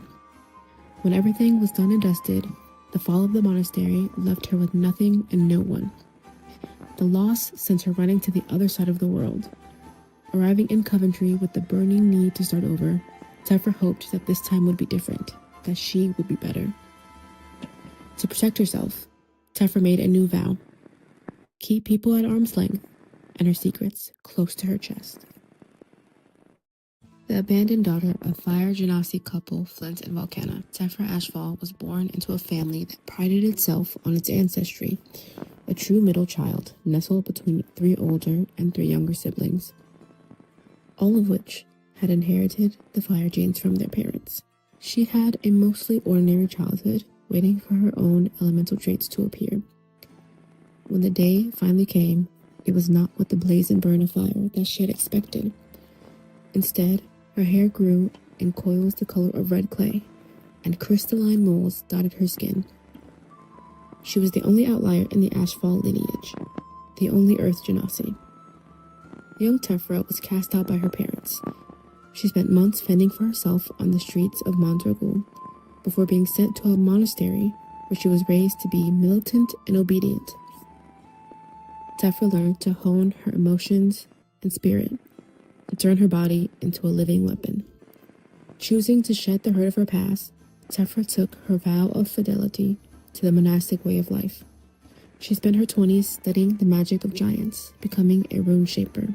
She stayed in Monzorgul, close to the family that had abandoned her and the fellow monks that had become her new one, until a betrayal revealed that just like the city that shaped her, the monastery she dedicated her life to was teeming with corruption. When everything was done and dusted, the fall of the monastery left her with nothing and no one. The loss sent her running to the other side of the world. Arriving in Coventry with the burning need to start over, Tefra hoped that this time would be different, that she would be better. To protect herself, Tefra made a new vow: keep people at arm's length and her secrets close to her chest. Okay, I am still gonna mute people though, because not everybody's back yet, but that played several times. I'm like, I don't want to keep having it play for right now. So Mike and Alar, who've both called in as being ready to go, we can chit chat for a little while waiting for Val and Tefra. Did you guys get a refill on your drink? Yes, more water. Yeah. Good. I want you to know that I did write my blurb. I just did not record it yesterday because I got That's migraine. So I am mostly prepared.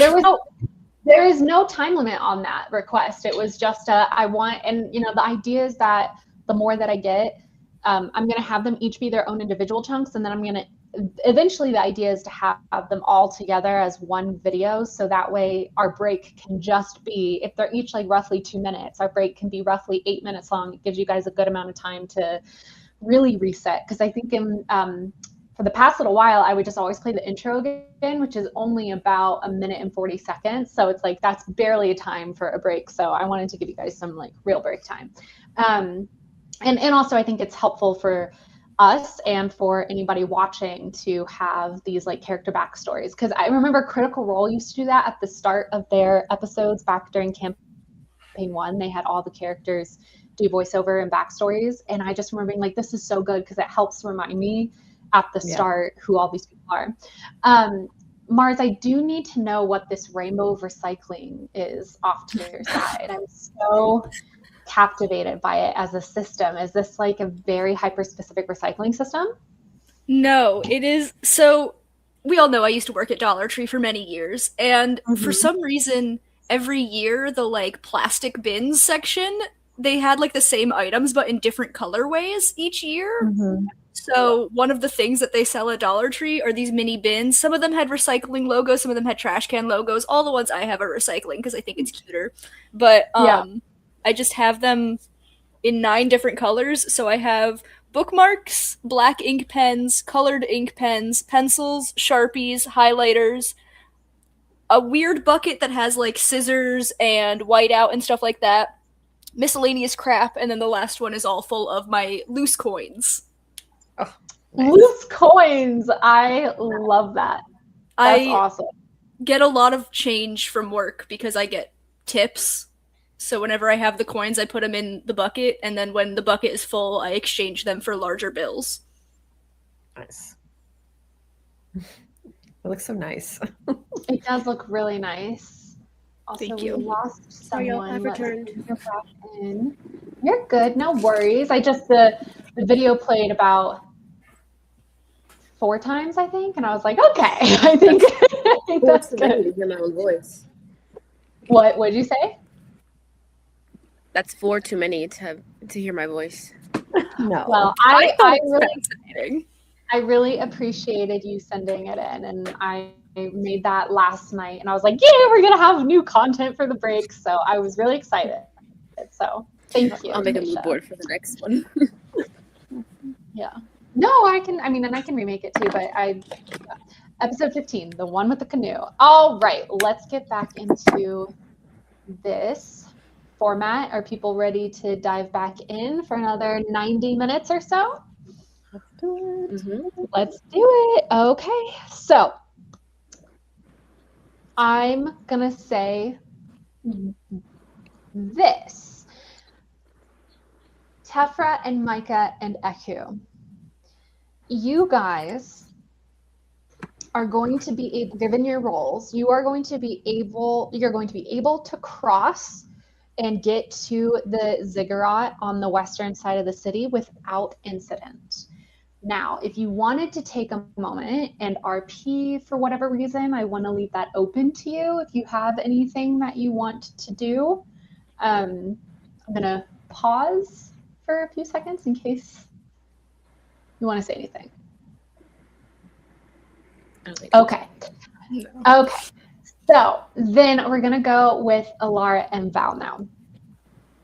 And you guys are making your way to the Grand Souk. Go ahead. Okay. Keeping a low profile, like I'm a little bit behind her because I am acting the bodyguard. Okay. So I am trying to act like I'm, which I actually am doing, which is keeping my eye out, making sure that we don't recognize anybody, and they don't recognize me. And but honestly, with her beautiful disguise, I feel like the only looks she's getting are admiring ones. Yeah, and I will say from like her intelligence roll and stuff, her disguise, I mean, Val is beautiful, and so even with her contouring and stuff like that, her new person is beautiful as well, but Val knew not to make her distractingly beautiful. She looks well off, but she also made her kind of nondescript in the sense that she's not going to draw too much attention. At least that was my understanding of the desire. Okay. But I feel like I would still need to be looking out for people that might want to pocket her, or like because they do think she's rich, that kind of thing too. Then I'll go ahead and roll me a perception. Okay.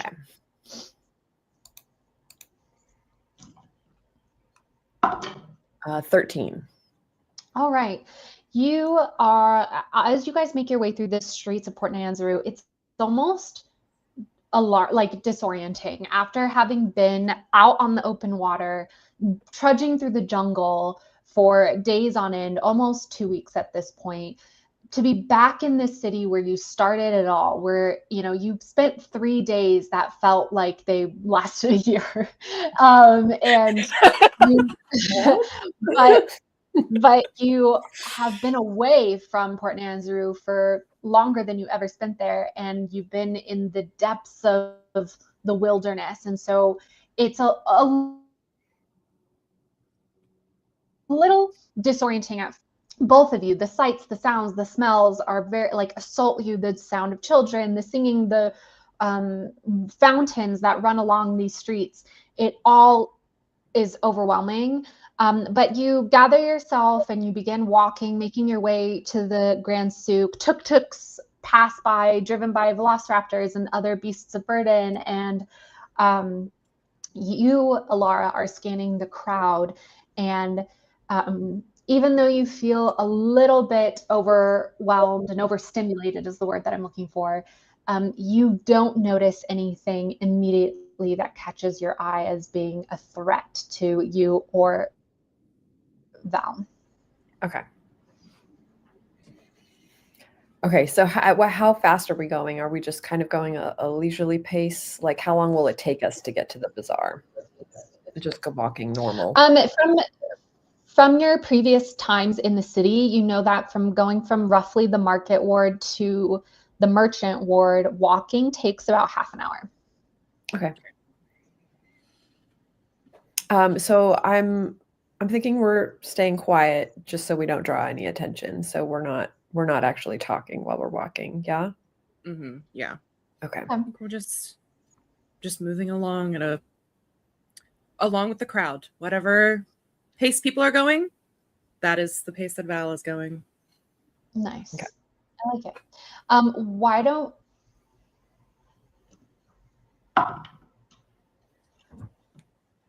Okay. So you're not trying to be stealthy or anything like that. You are just what you are. Yeah. Yeah. There's no reason to really be super stealthy, at least from Val's perspective. Yeah.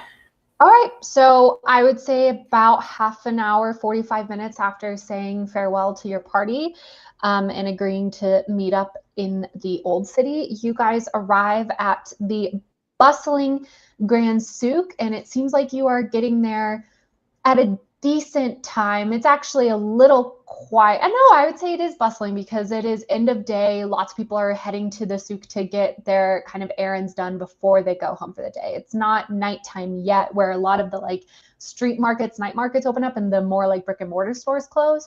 So I'd say the Grand Souk is actually quite busy at this time, early evening, late afternoon, early evening. Okay. So I go up to Val, quiet, and talk quietly. How are we going to know which booth to go to? Do you have any ideas of where you want to go? Well, whichever one has a canoe. Right, but how many do we see? How that many have canoe canoes? places do we see? How many canoe places? How many places have canoes? What's our Roll me options an here as we scan? Yeah. Roll me an investigation check. Both of us? Wait, you're just scanning? Yeah. Or like You're not like, I would say I probably. How big is the souk? Could I like could we do like a loop? Okay, never mind. I was like look at the city, look at the entire city of Port Andrew, and this is it. Okay. Okay, we've been to this before, right? So there's like 3 hallways essentially that we would have to think. Now, if we come in from the front, is it big enough or is it small enough that we can actually kind of get an overview of everything? Like if we actually How organized is it? Yeah. No, How organized? Do we remember the organization? Okay. Well, we've been here before, so do we kind of know where like certain things are? Yes. Right. Okay. All right. You have watched this before. This is not like a brand new environment for you, but it is like being at the King of Prussia Mall, right? Like you're at the entrance of King of Prussia Mall. You don't know every single store that's inside, right? You can see. We weren't looking for canoes before. You were not. Okay. So what I'm going to have you do is I'm going to have you roll an investigation check. The DC to find a canoe is not that high. The DC to find it quickly is a little higher. Okay. So whoever. What's your investigation? You guys are both doing it. So I can say either you guys can each both roll a D20 or like roll an investigation check, or you can just pick one to do it at advantage, whichever you prefer. Oh, what do you think? What is your investigation? It's +0, plus nothing. Okay, mine's +5. Oh, okay. You're investigating. Should I do it with advantage? Do it with advantage. I would say do it with advantage. Yeah, that's what I would recommend, perhaps. Let's do it then. All right, here we go.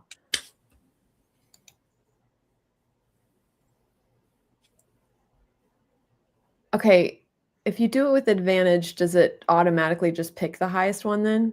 Did you see 2 dice roll? I did. Okay, yeah, it picks the highest one. Okay, so 11. Well, with +5, I got 11. With a +5 at advantage, you got an 11. It's really overstimulating, okay? I know. Okay. Figure it out, man. Well, luckily the DC to find a canoe was not high. Okay, it was less than 10, so you did that. But to find it quickly was higher. Okay. So we're gonna say that you guys are just like, whoa, it is loud as hell. I mean, the jungle is loud, but this is loud in a different way. Your senses are being overpowered. Maybe you guys like miss real food, so you even stop at the food court for a little bit. I'm down for that. Yeah, we like grab something to eat. Yeah. It's a tej. We're gonna say it takes rations. Yeah. We're gonna say it takes you a full 45 minutes to finally come across a canoe vendor. And it's not just canoes. He's not just a man who's like, get your canoes here, right? It's a store stall kind of thing that has a lot of adventuring gear. And actually, you had seen it as you passed on your first loop and you missed it. Like you registered it But then you got distracted by the smell of something like fried and delicious. So you guys went and got that. And then you're doing a hop back. You were retracing your steps. And as you're passing by this one specific vendor, you see that behind him, on the wall behind him, he has lifted up in the back a few canoes for sale. And that's when you stop and Okay. yeah. But you All only right. find the one. Okay. And it's been long enough at this point. Like you've only found the one. Okay. Okay. So I turn to Val and I'm all like, does he look like he would like those kind of books? Well, can I do an investigation check on this guy? Can I gain some things from him? I mean, I would say it's more of a vibe check than an investigation Okay. check. Can I do? Sorry. Well, okay. So I'm gonna be to Alara. We're running out of time. Yeah. I think we just gotta commit. Well, Okay. I just gotta commit. Yeah. If he doesn't go for it, then maybe we should look for a bookseller and then see if we can actually just get the gold for the books. Yeah, and then come back. Okay. All right. So I'm going to approach the man very demurely, very, very mindful, Okay. and just kind of be looking over what he has for sale, not necessarily going straight to the canoes. Yeah, And totally. I would like to do a vibe check on him as a Yeah, person. go ahead and go. Well, I'll roll it for you because that's how we Okay. play it here. If you just tell me your insight modifier. +3. Okay. Oops, sorry.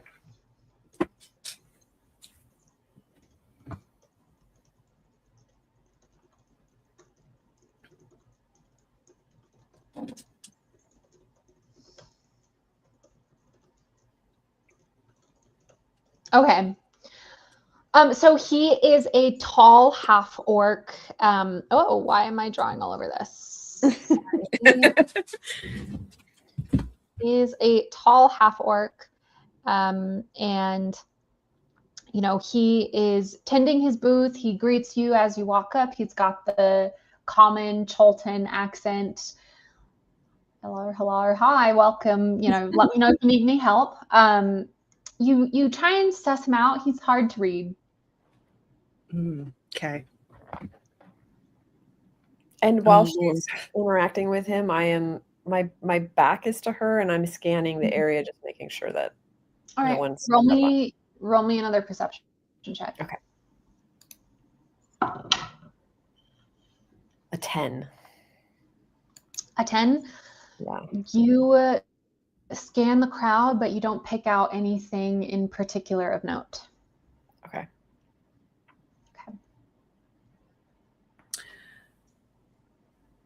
Okay.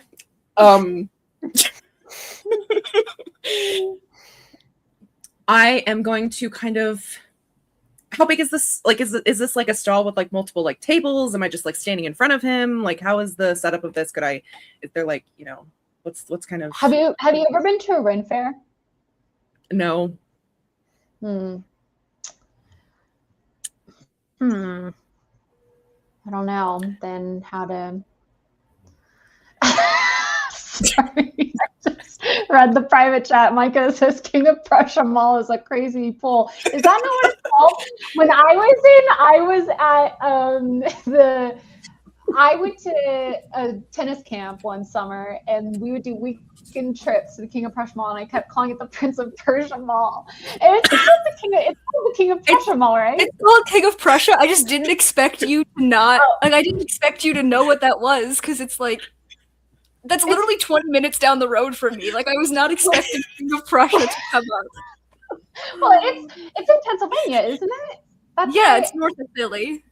That's why I picked it, because I was like, we've got multiple people who would like be vaguely familiar with this place, right? Well, yeah, okay, sorry. Anyway, sorry, Like that my made me laugh. local mall, so that's why I was like, whoa.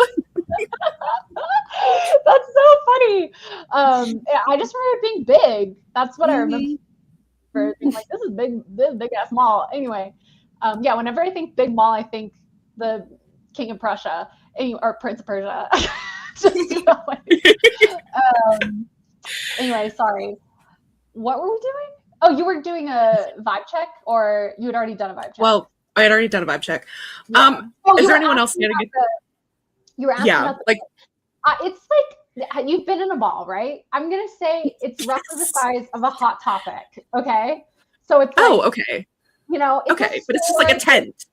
Hot But, like, I Topic can, is like, a move crazy in. pool. What? well, because I'm picking Hot Topic because they're usually in smaller spaces, but they're not like the tiniest of tiny little things, right? This isn't okay. The Grand Souk itself is a huge tent, but it's like a structure, right? It's almost a building. It is a building basically, but with tent-like to it. Okay. And then there are smaller structures within the structure that represent the individual market areas and stalls. And so this man is selling adventuring gear, and he has his own enclosed space. He isn't right at the start to prevent you from getting into it, right? He's just in an area where he can make these trades with you, make deals with you, and then you have free roam to walk around and ask him any questions. Okay, I'm going to. I don't know if this is gonna work. Sorry, this is a dumb idea, but we move. Sorry, this is just that's Katie talking because this is all I got. Val is going to walk near him, and with the most grace possible, she drops by accident one of the books near him, but does not notice that she has dropped one of these books. Like, not noticed that she's dropped one of these books. Okay. Wondering if he will pick it up and give it to her so they can interact over this book. I'm gonna ask you to roll me a persuasion check. Okay. In your own interesting way. 16? All right. He kind of jumps to attention and goes, "Oh, ma'am, don't want you to lose your wares, or not your wares, but your goods." Oh, thank you. Oh my goodness, I'm so sorry. I'm a bit flustered. Thank you for giving this to me. Do you need something? Can I get you a little tej or something? Would you? And he points to his own kind of merchant's chair as a thing, offer you some reprieve. Oh, yes, I'm so sorry. Yes, I appreciate your kindness, and I very gracefully, kind of lean against something solid, whatever kind of solid there. I apologize. I'm here for my son. He needs some items, and I'm just slightly overwhelmed. I'm sorry. Well, if you can tell me more about your son, I can help you figure out what kind of things he might need, or direct you to a place where they might carry these items. Well, he's unfortunately in some debt, and he's going off on a fishing. Trauma dumping on me. Okay, going into customer service mode. Here we go. He takes both your hands and looks at you very seriously, like, "Oh, I'm so sorry to hear that." And his grand idea is to go after the profession of his father, which is fishing. He thinks that there are some interesting animals that he could capture on the Shown Star. Val definitely would know what that's called, but I can't remember. And close enough. He has tasked me and asked me to please find him a canoe that could possibly help him down there. And I'll be so honest, I know not one thing about canoes. And I'm just looking at all of the canoes that are on the wall, oh Lord. Well, there's 3 of them, so it's not like an overwhelming. She looks overwhelmed by 3. You're playing it up that she's overwhelmed, and my hands are shaking in his. I'm so afraid for my son. Oh my gosh, poor thing. Okay, he's gonna be very, very attentive to you, and he says that's completely all right. I can absolutely help you with that. One of my canoes, especially, is excellent for fishing, as it glides through the water in a such an efficient way as it doesn't really announce itself to the minor, smaller creatures that are in the water. So you've got a better chance of actually getting up on them, and it does a very good job of not disturbing the waters. So that would be my recommendation for a newer fisherman. It's also easy to handle, fits about 3 people in it. he needs slightly more than that. His Oh. friends are also going with him. He has about 6 in his party. He believes that the Oh. more people that are in with him, the more likely it is they'll be able to find this giant crocodile, or is it a turtle or something? I can't remember. He's very, very fanciful. He thinks that it'll work. Oh, So is there a slightly bigger one? But yeah, my middling size one, and he kind of points to the one right in the middle. He's like, that could have fit about, and I mean, this one stretches all like fully across the back wall, and he says, this one can easily, comfortably fit 6. I've built the benches to become accustomed to the seat formation of the people who sit there, so it's a little more comfortable over time. It'll kind of mold to your, forgive me, buttocks. And there are lots of these. Oh yeah, I hand make these. Yeah, they take me months. And beautiful. This one has extra storage space in these little bins underneath. And so they could put their fish in there, or their like just general supplies. And this would be a solid one. And then of course we have the ultimate highest end luxury velvet and gold trimmings, and extra armor around the bottom bits to protect from aquatic attack.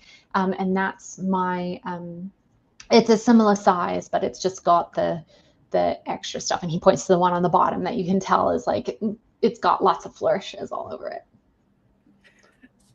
And how much do each of these cost? So the one on top is going to be about 35. The one in the middle is going to be about 70, and the one on the bottom is 150. Okay. Well, who wrote this? Oh, great. Thank you. Thank you, Devesha. Thank you. Well, I don't normally do this, but the only real items I have of value are these incredibly rare signed gilded editions of my daughter's favorite books. Oh yeah, I know those. Totally. Oh, my wife's a big fan. Yeah. Oh, is she really? Which yeah, we've got our own. That's like the crazy special edition. I know it took me a pretty penny to get them. Well, I would be willing to part with the 3 of these, the 3 set, the trilogy, for that middle canoe, if you would be amenable to that. 75. Yeah, because I could resell those for quite a bit. Can you throw in, let's see. So 3. What will you do? Will you do a persuasion roll for me? And I'm gonna determine his definitive call here. Ooh, can I reuse my luck to reroll? Do you have luck today? Yeah, you get 3 a day, don't you? Yeah, I get 3 a day. Yeah, go for it. Totally. Okay. Rolling. Okay. Using my luck. Wait. Oh god. I'm gonna use another luck. Let's Okay. 19. Okay. 19. All right. God for luck.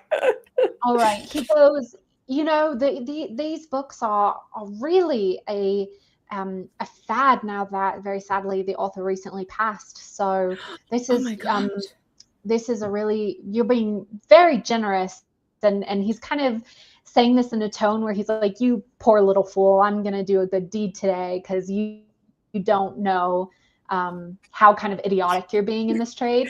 And so he's like, so I'm gonna give you, I'll give you that canoe, and you know what, for your son, I'm gonna throw in some fishing rods for him and his friends, and a couple of days worth of supplies as well for their first entreaty out into the jungle, and all my best wishes for his best luck as well. So he will give you 6 fishing rods if someone wants to write that down, and he's going to give you 6 days worth of rations, and he'll throw in 6 water canteens as well.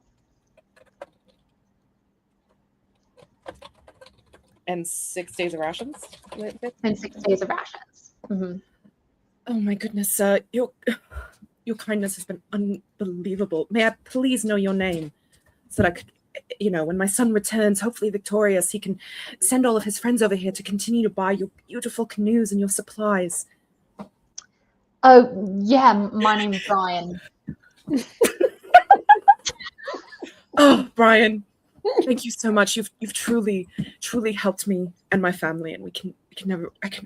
Thank you so much. And your name? And your son's name? Can I know?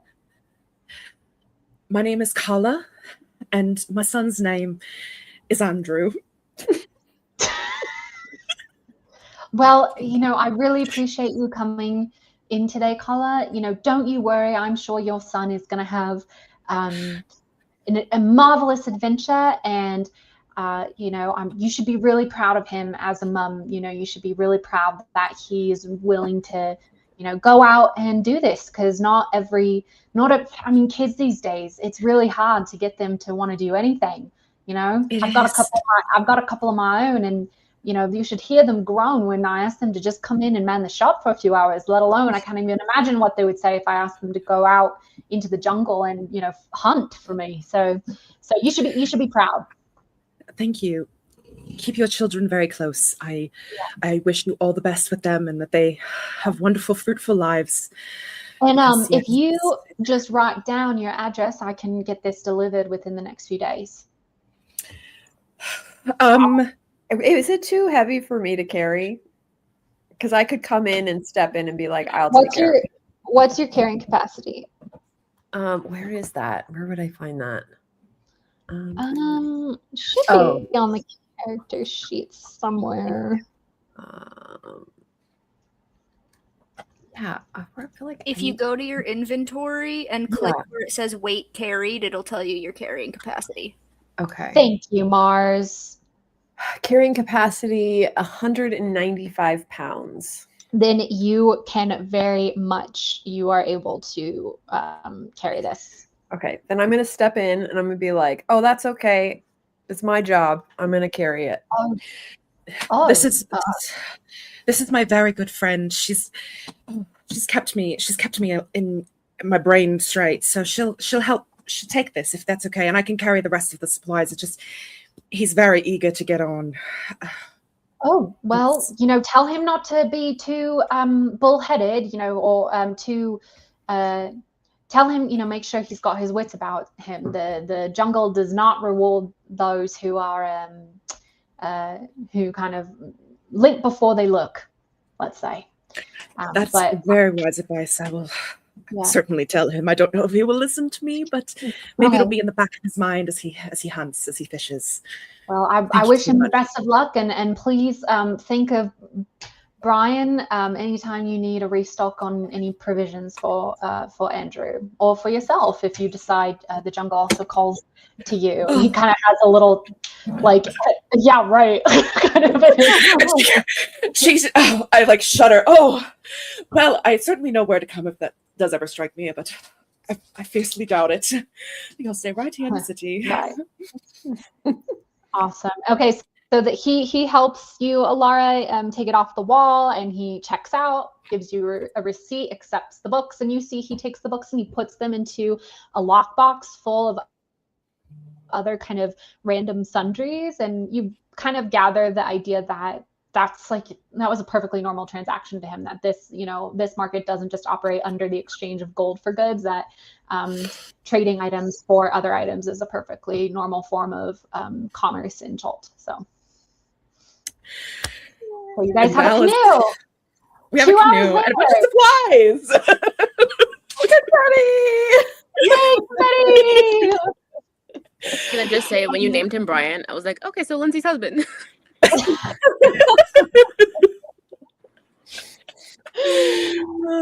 did say his wife loved the books. Loved the books. Yeah. Oh my gosh. Okay. So you guys have a canoe, and it's been roughly 2 hours since you last departed from Micah and Tefra and Eku. Okay, so we're gonna head to our rendezvous area. Yep. Okay. And I'm also, hey Val, could you help me with this? It's kind of heavy. As soon as we get out of the eyesight of Brian, I shoulder part of the canoe and we Fantastic. Oh, Fantastic. All right. So Micah, Tefra, and Eku, it takes you guys about an hour to just kind of be careful, be alert, trudge through, follow the city wall, get through Malar's throat, and but you do so without incident. And then you get to the ziggurat. The executioner's run is quiet at this time of night. It's really just the people in the tenements and those lifted apartments and things like that, just living out their normal daily life. You guys make it to the western edge of the ziggurat, which is where you guys had agreed to meet. And at about an hour and 20 minutes after you arrive, kind of coming around the corner of the ziggurat, chugging along, are Alara, Val, and a very large, decently built 6-person canoe.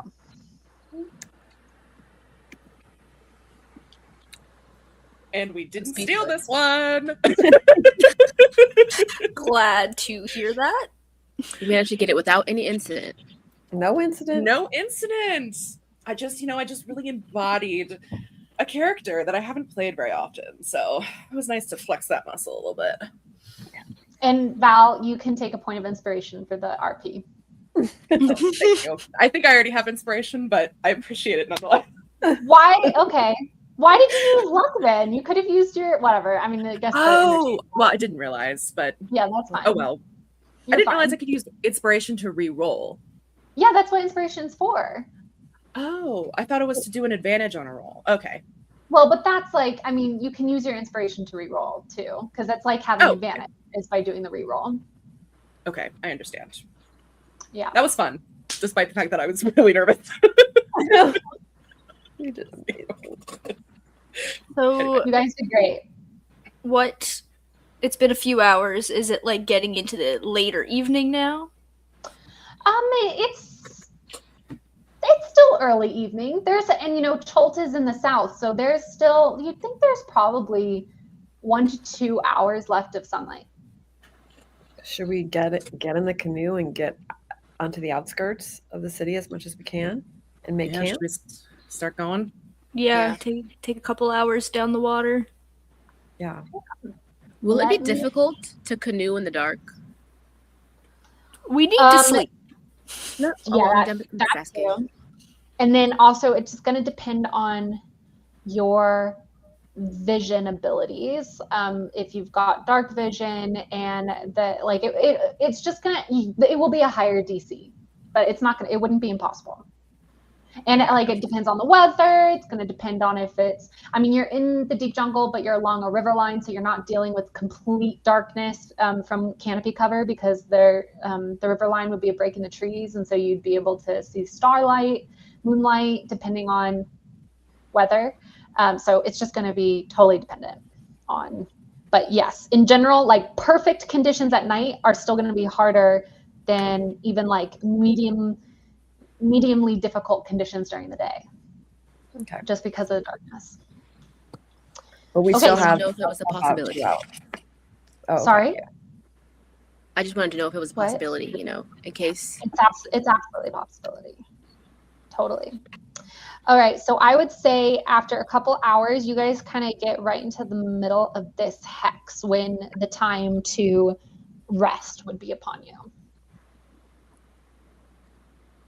Okay. How do you pull over on a canoe? Yeah. And that's out of the city, right? That's totally out of the city. You're several miles from the city at this point. Perfect. Yeah, I think we should set up camp. Mm-hmm. All right.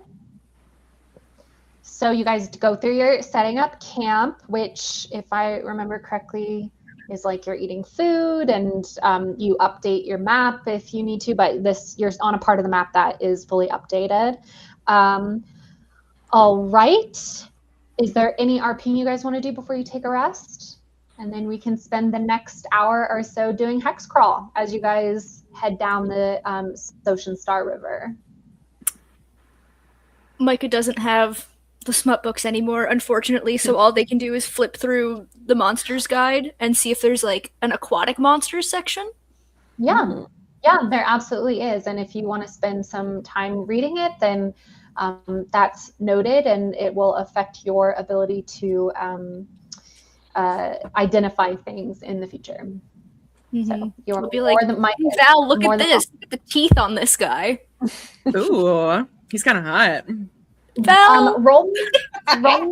Oh my God, hear me out. Roll me a d20.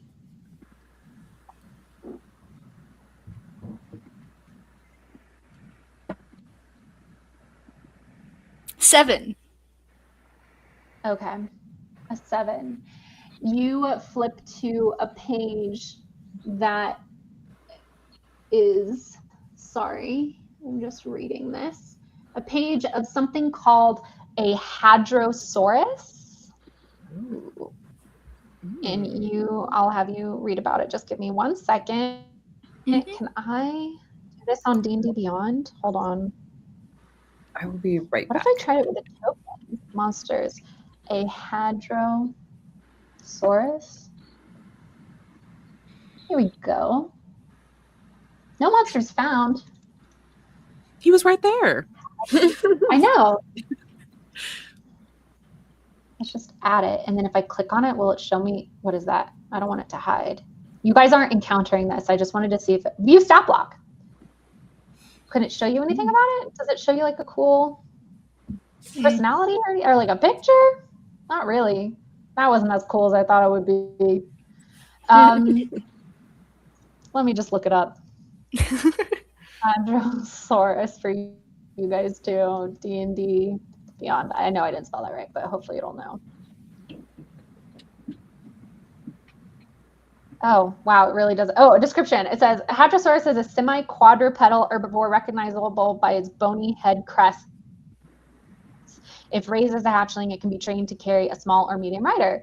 And it apparently is like found often in the riverbanks and like jungle near the riverbanks of Vault. Apparently. A friend for McMuffin? A big old friend for McMuffin. All right. We had, Alara came back. Okay. So it's taking watch tonight, and we're going to start rolling our encounters back in the hex crawl. Let's get a better visual. And again, just to confirm, you guys, the general idea was to go to Orlongu to talk with the Naga, right? Yes. So I'm going to put a destination marker in the Mistclift Mountains. This is where you guys are heading. Okay. I think we established previously that Val takes last watch because she only needs 4 hours, so she gets her sleep in first, so she's fresh for that. Yep. Yep. I think I do first watch, right? Is that what we did before? Maybe? I don't remember that far. Yeah, that's fine. You can I'll also do switch it up. It doesn't need to. Okay. It doesn't be in All there. right. Yeah. So, Alara, why don't you go ahead and roll me d20? Okay. Oh no. I don't know if this matters, but 1. Okay. In this case, is that bad? Roll me a perception check for your watch. Lord, I'm rolling so badly today. Okay, perception. A 16.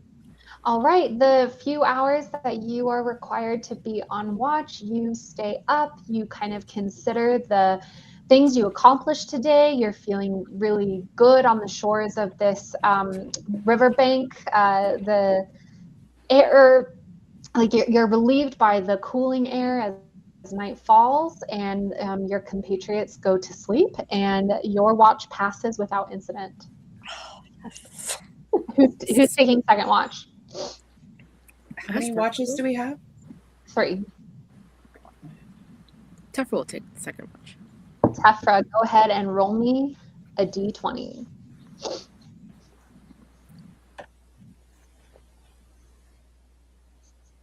An 11. All right, roll me a perception check. Let me find the button.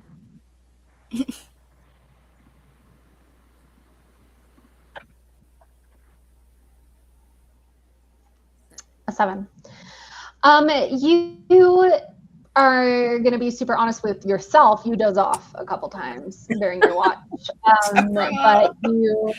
But you like, it's kind of one of those things where you kind of lull and then kind of jolt awake, and then you like recommit that you're really going to stay up and watch, and then you kind of falter again. But despite your own tiredness, your watch does pass without incident. And Val, for our final watch of the night, will you go ahead and roll me a d20? Yes, darling. 13. 13, and then a perception check, please.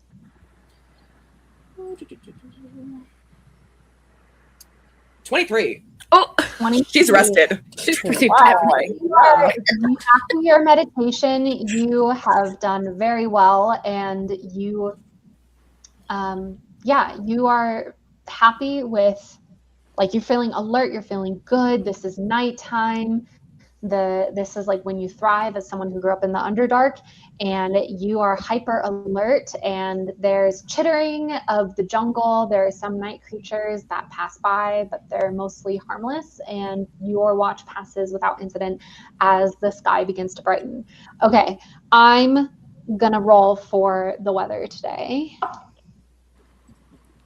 Okay, the sky the sky brightens, and the temperature seems to kind of be staying right in the sweet spot that it was in yesterday in the mid 90s. It is stagnant though, which you're very happy that you're not sailing today and that it's a canoe, because you know back on the Belladonna, if this had been the wind, you would have been what's it called? Not marooned. What's it called when you're No. what? Capsized. No, like when you're not going to move. I forget what it's called, but basically you're not going to move. And there is no precipitation today, and it is bright and sunny.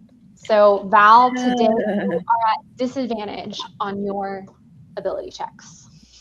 Bright and sunny, and there's not really shade for you to find because you guys are out on the open water, and at this kind of early part of the river especially, it's quite wide. It's probably, especially here, I mean, it's over a mile wide before you're still in the mouth in the delta almost. So it's like silty and sandy and mucky, but and it's bright and sunny, and you know, normal for Cholt, but hot for you guys.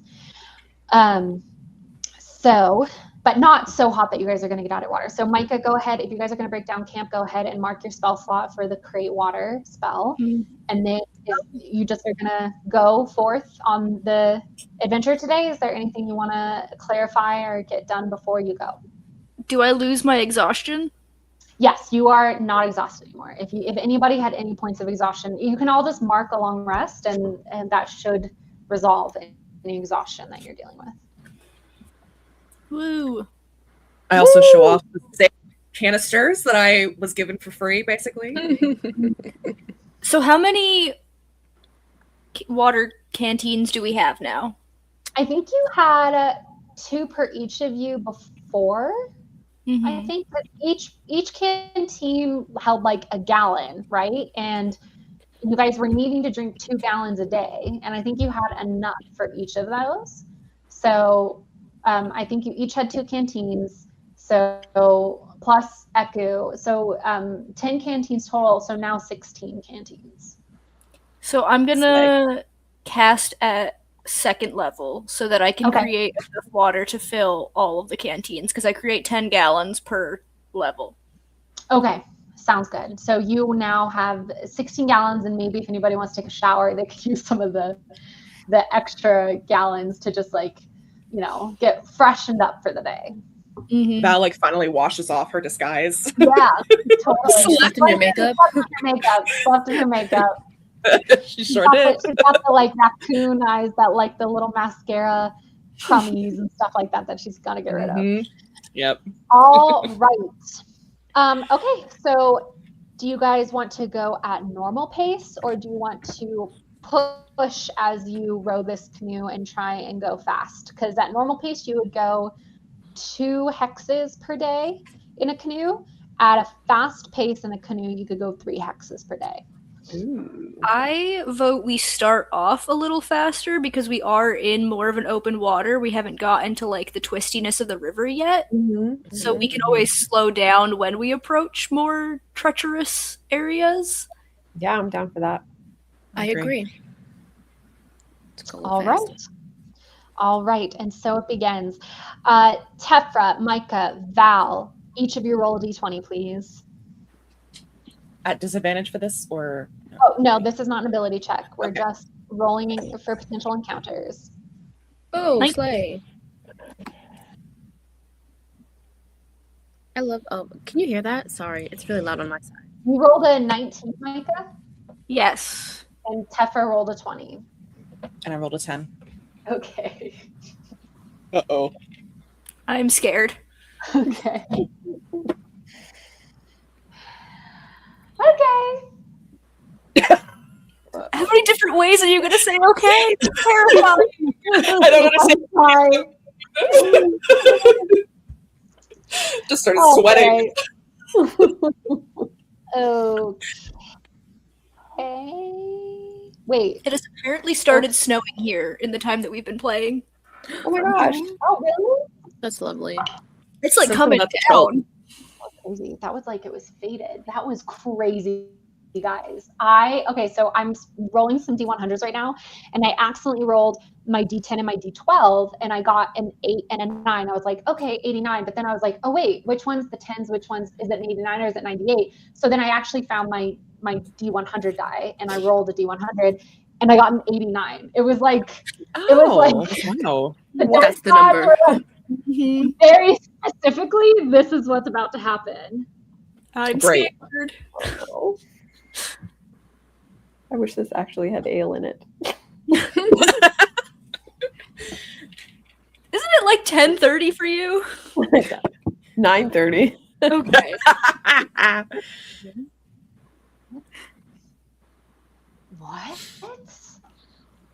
What is this?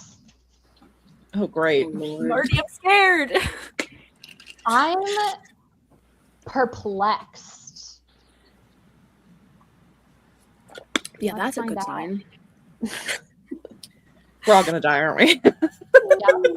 Not McMuffin. McMuffin lives on. McMuffin's gonna find the. McMuffin's gonna eat our faces when we die. Oh my god, that's so dark. Then Hold on. I should have called my Google son this. Mac. Oh my god. Oh yeah. Oh, that's so funny. Oh god.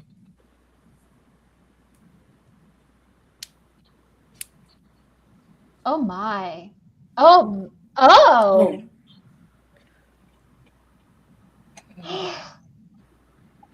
Whoa. Holissimo.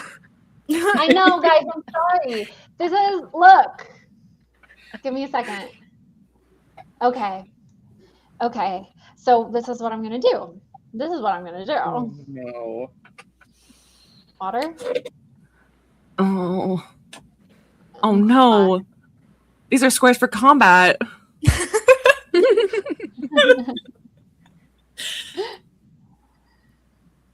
And Oh no, y'all why are you rolled putting 2 us there? What? Oh no. Who's not here? Val. There we go. Echo? And Where's Echo? do I have Echo up here?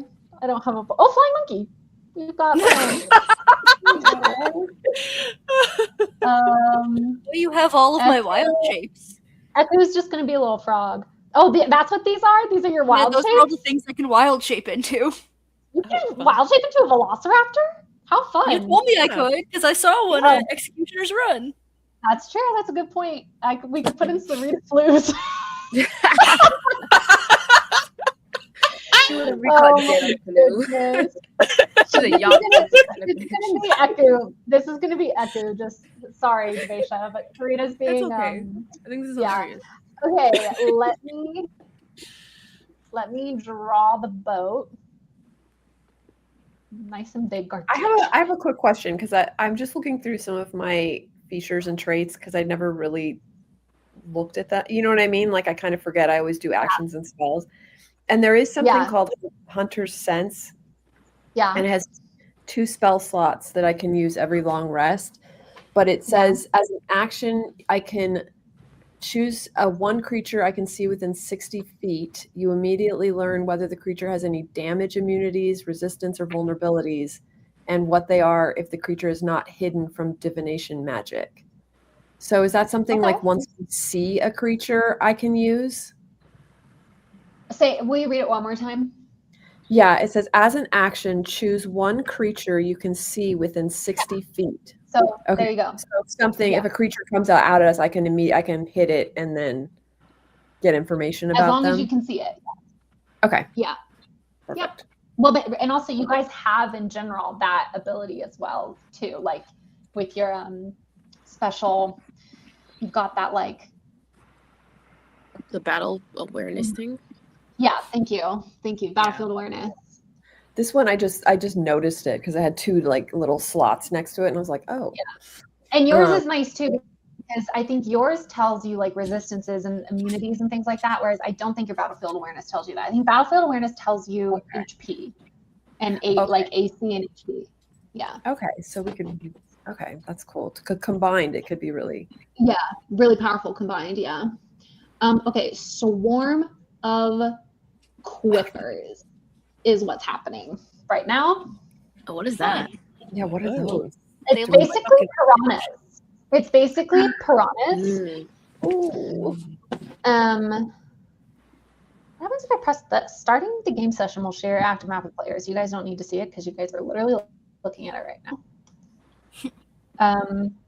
Okay, well, you guys are going along, and there is suddenly coming on alongside the boat, there is a large, or a medium, excuse me, a human-sized swarm of fish with extremely sharp teeth that is kind of like sticking alongside the canoe, kind of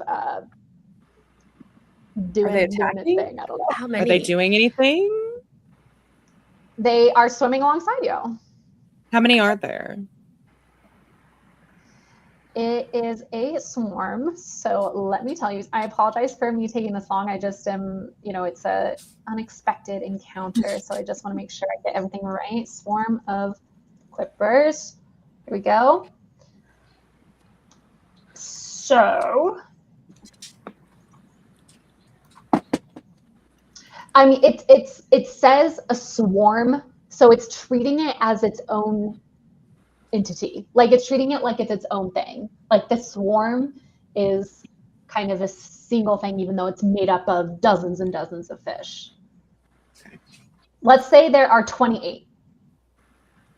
But they're not doing anything weird yet.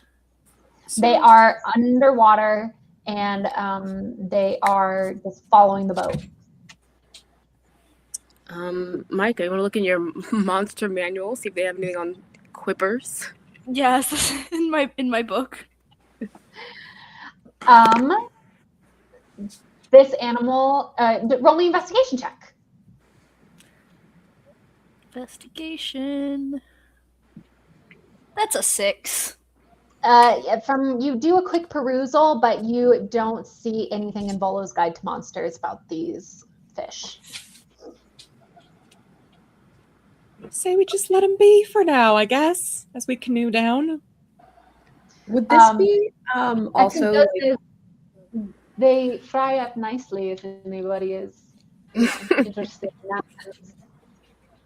We do have some fishing rods. Yeah, but I feel like we would have to stop to fish, and we want to travel. And I have a specialty in swamp. Would I know what they are? You are not in a swamp. You are on a river, so that's. They don't live in that. Okay. Yeah, they're not a wetland creature. They are a fish, an aquatic fish. Okay. Do we want to stop for a minute to try and fish, or do we want to keep going? I don't know. Those teeth are kind of scary. I feel like we should leave them alone. I think we should just keep going. Yeah. Well, as you guys are not swimming. No, they go for flesh. They don't care about wood or this like resin covered thing that you guys are currently in, but they like sense you and they're interested in you, but you are, after some hours, they keep pace with you for a while and it's like kind of unnerving, but after a bit, they eventually kind of disappear into, as you're really getting in from the like outside into the delta, they kind of disappear into the muck and the brine and like brownness of the water, and you lose sight of them.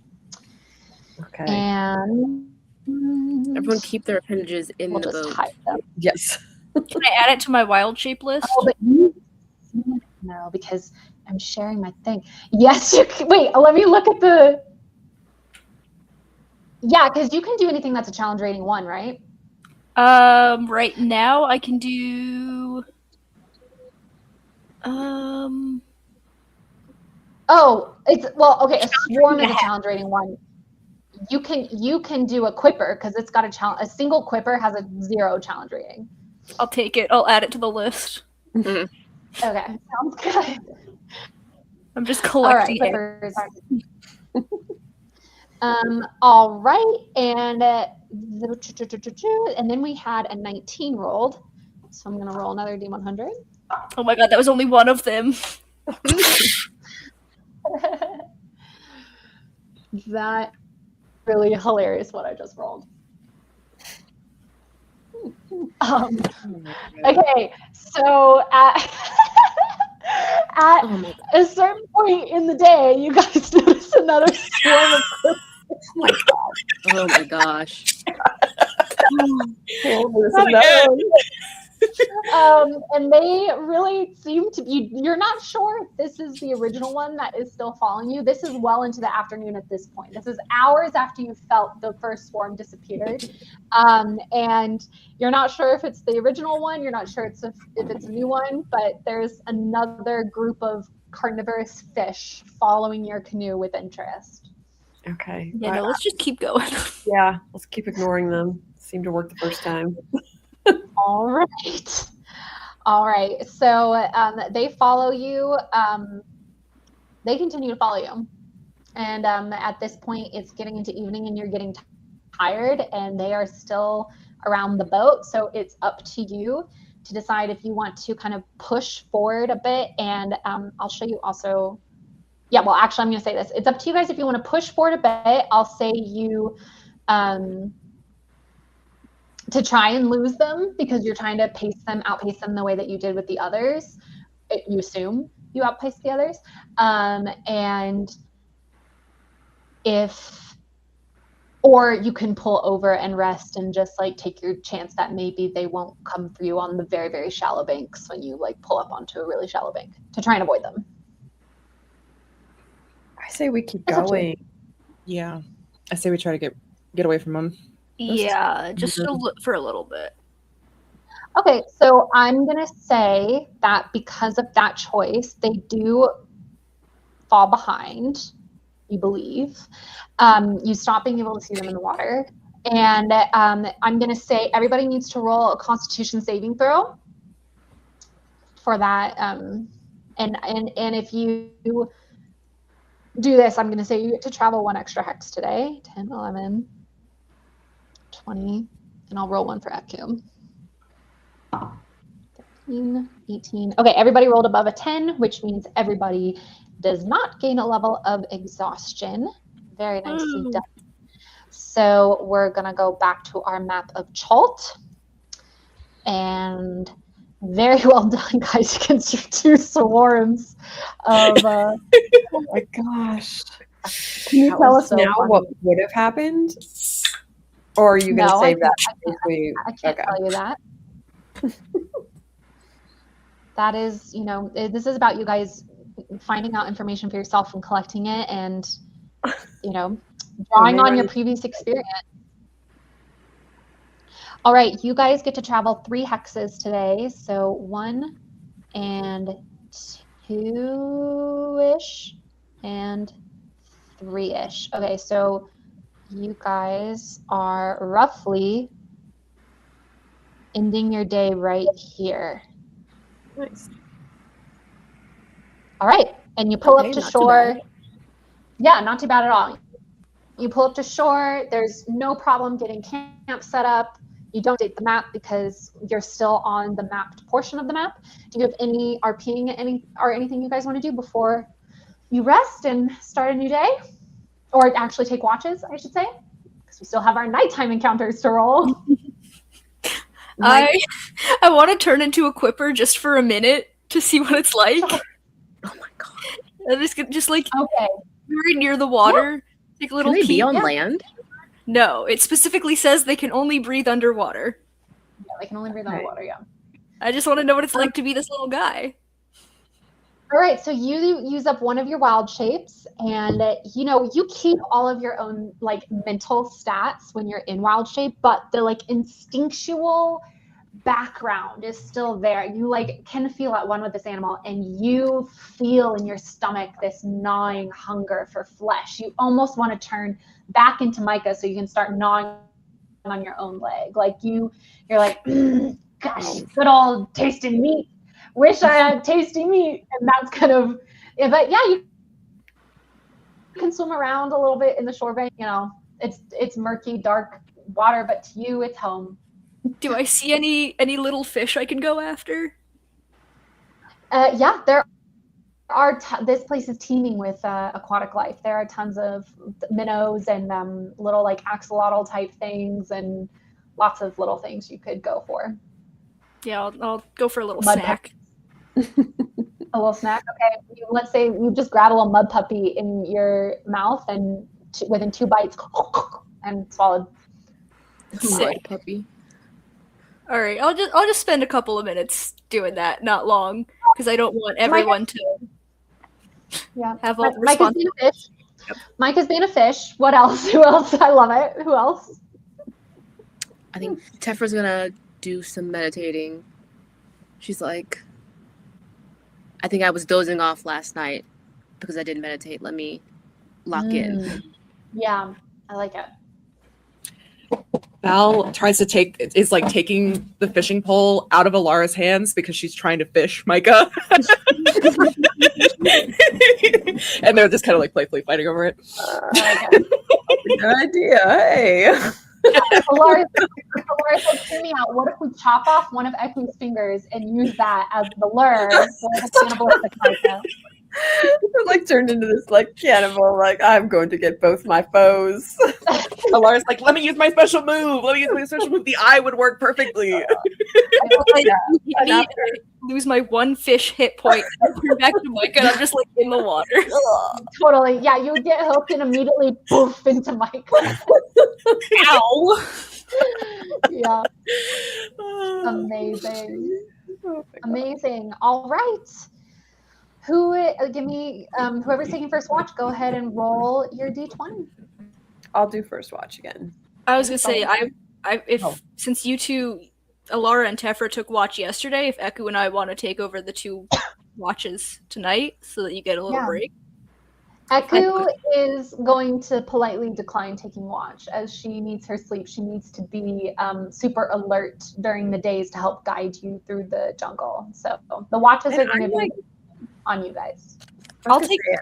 I'm secure. I feel like that's my job. You know what I mean? Because that's literally what I was trained for. So I'm okay with doing watch. All right, you can take first watch. I'll take second. Okay. And Val will take final. All right. Why don't you give me your encounter roll, which is just a d20. Ooh, I got a 20. Wow. Why couldn't I get that? Why couldn't I get that on Go ahead and roll me a perception check.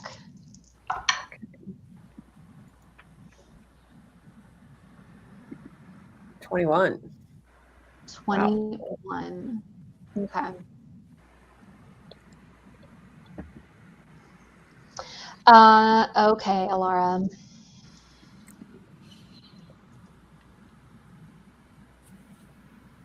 Pardon. Oh, Jesus. Oh god, I hope it's not another T-Rex. I was gonna say the same thing. T-Rex. I don't think the fog worked that well last time. Hold on, I gotta get Volo's guide. Take it back. I don't want to take first watch. Okay. This is like, we went from having no encounters to like 3 encounters in a day. That's kind of crazy.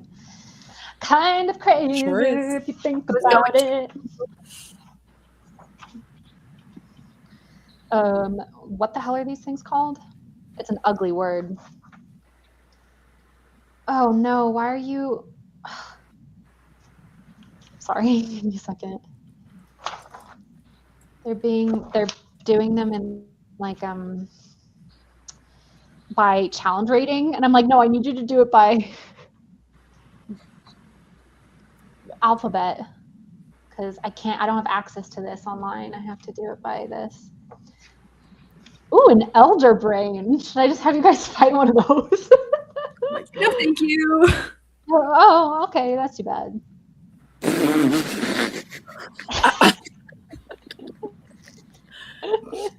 Not giving. Too bad. It's gonna happen anyway. Okay, 156.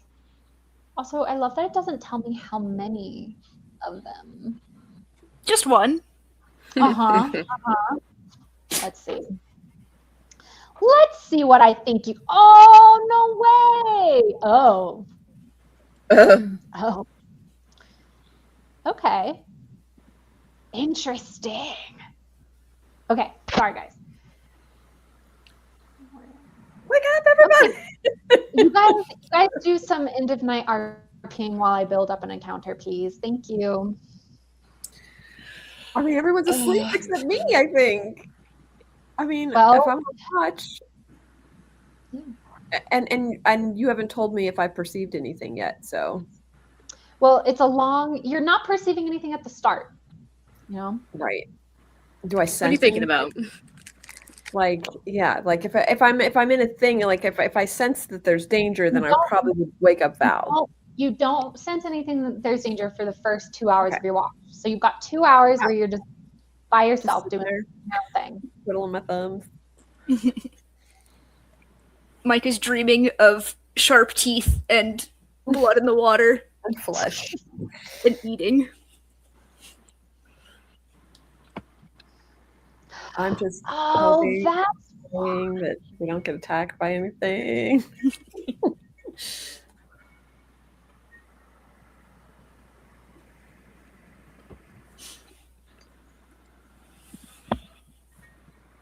I need RP. I don't want this dead air. Somebody do something. Somebody tell me about your dreams. Somebody tell me about something.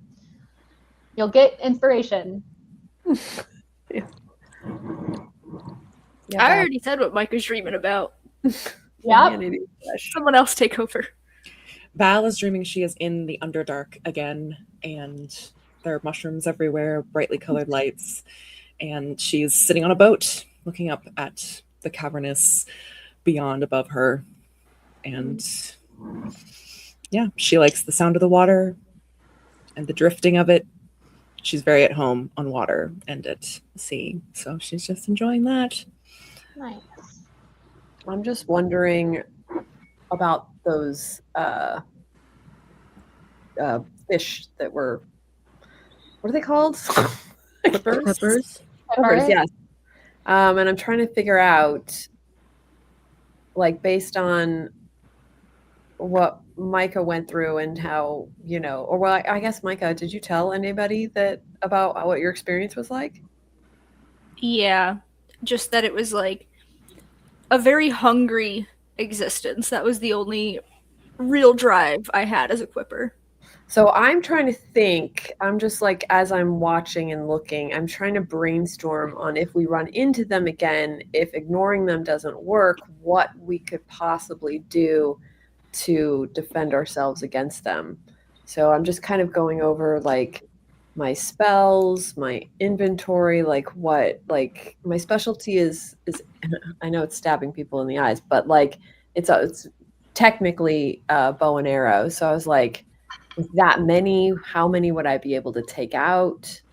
How do they fight? I mean, from according to Micah, they, you know, if they're all individual, then that's one thing. But what if they fight as like a pack or something?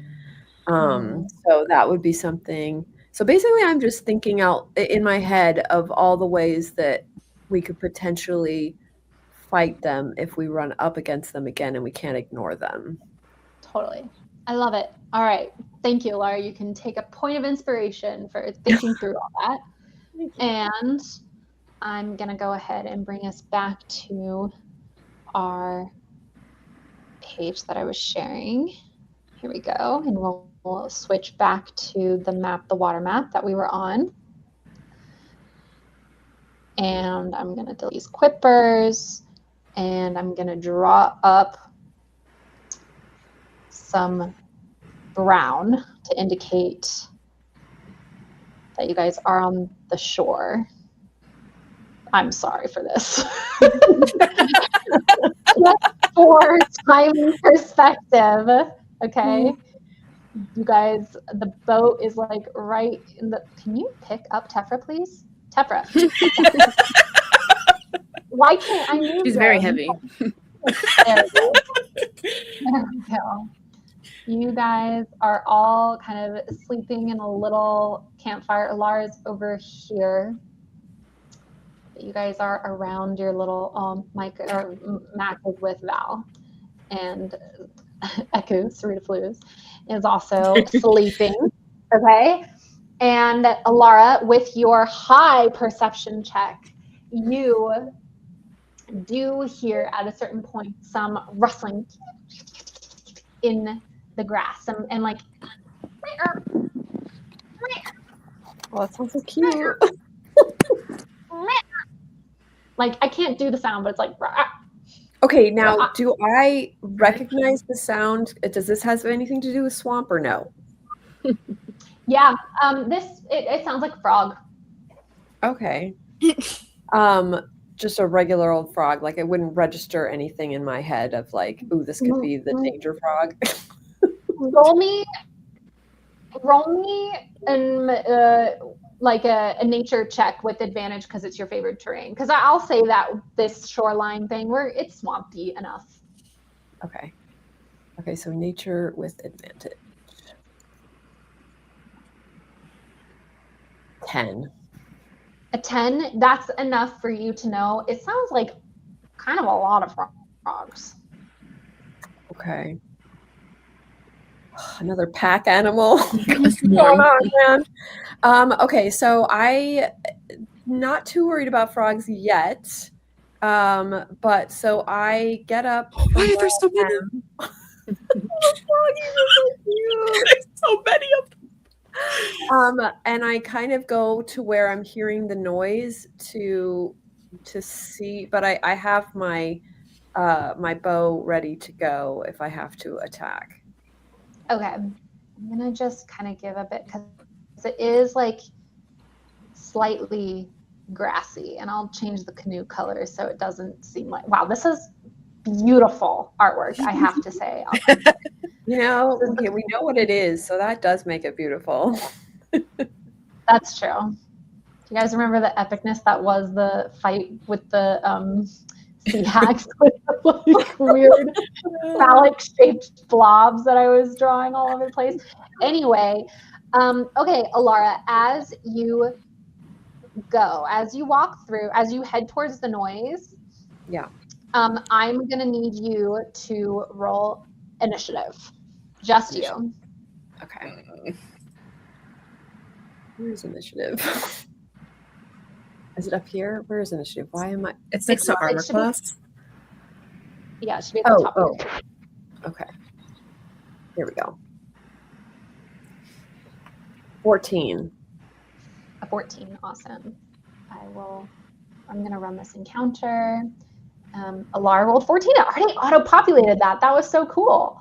I'm gonna auto-roll theirs. Okay, and then I don't know if I can have you guys join after. So just for when she does wake you up, will you all roll initiative?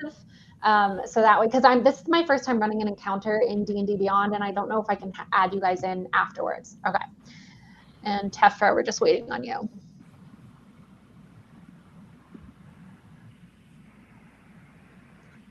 Is Eku rolling initiative? Oh. You know, I'm just going to say Eku's going to sleep through this. No, you can't do that. She's a heavy sleeper. She's a heavy sleeper. It's going to be fine. Another reason to hate her. She's a really heavy sleeper, you guys.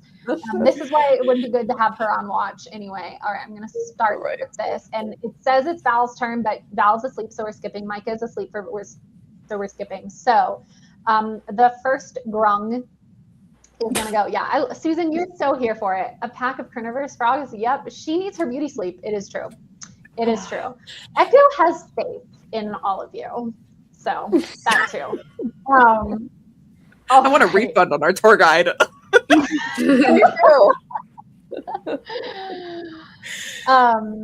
She agreed to guide you guys through and defeat evil with you, and she's trying her best. All right, so grung one. I hate this word. I really don't like this word. Grung one border color. We're gonna give grung one that color for a border, and. Well, you guys can see the HP, so oh well, whatever. You guys used your battlefield awareness, I guess. Yeah. Oh, but can I use my hunter sense too now? What? Can I use the hunter sense thing? It's not your turn. It's not your turn yet. Gotcha. But if we were playing on D&D Beyond and I wasn't screen sharing, you guys wouldn't be able to see like the HP and stuff. So I'm gonna try and ask you not to metagame, but also I get it. I know. We'll figure out a way to make this work in future sessions. Maybe in future sessions, one of you guys can share like the map, and so that way we'll have the players view of the map rather than the DM's view of the map. Screen share the map, I mean. All right. So this grung is gonna go in for. You see these frogs, Alara, you walk up and you see these multicolored, bright colored frogs, bright yellow, bright green, bright red. Even in the darkness, they almost look fluorescent. But they are standing on two legs and they have really itty bitty tiny little arrows and spears in their things. And unfortunately, I don't have a frog sound, but if you like heard a man scream, but it was like a frog sound, it would sound like this. Oh my! So these frogs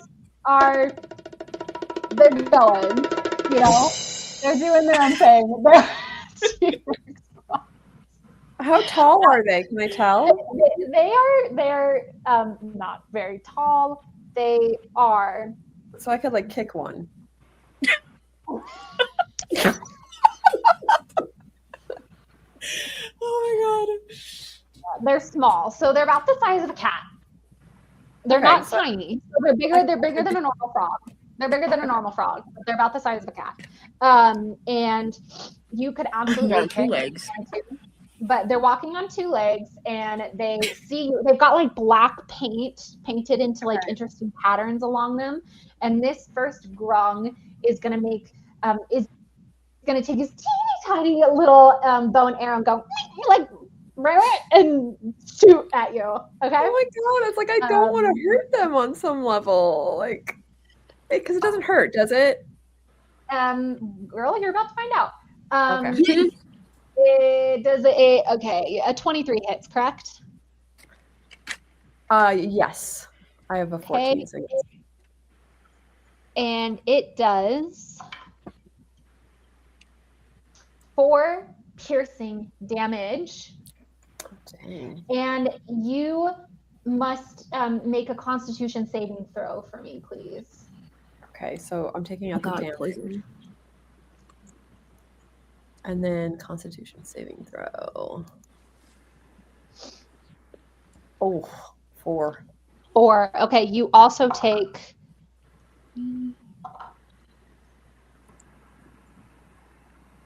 You also take 6 poison damage. So you've, I believe you've taken 10 damage total. 10 total. Okay. But if you have resistances to either of those, you can have it. Or if you have vulnerability to either of those, you got to double it. All right. So, oh my God, Susan, you're right. literally poison dart frog. That's funny. That is funny. All right. So that was that character's turn. I'm going to exit out of some of these because it's eating up my computer's battery. Ah, what just happened? What just happened? Don't do that. I have no idea what that was. That was so weird. It's like going into StreamYard for some reason. There we go. Here's the character. Here's the builder. Okay. And then next is going to be another grung. God damn. Oh no. Alara, you gotta yell and wake. Wait, I was gonna say, do I have to wait my turn to Yes. yell at them to wake up? Okay, so Yeah. I'm just getting attacked Reaction. without yelling at all. That makes no sense. It's all happening at once, girl. It's like you have to I remember that. wouldn't like yell and scream. No, literally before you even have time to react, both of these are going before. That's the whole point of initiative, right? Is before you even have time to react. You're not surprised or anything like that. It's just the rounds of initiative. You get hit before you even realize what's happening, and then you can scream. That's because this is combat in D&D. It feels slower, but it is all happening at once, right? Like it's happening all at once. Okay, this is going to be this grung in terms So of if I get hit by this grung, then I get hit at the same time from both. from both of them. They both hit at the same time. Correct. Okay. And like roughly within a split second, basically, is kind of the way initiative works, is in split seconds. Okay. All right, this guy's going to do the same ranged attack. Actually, though, hold on. How close are they to you? This is just 5. Yeah. He's within. He can do a ranged attack. He's not within 10 feet of you.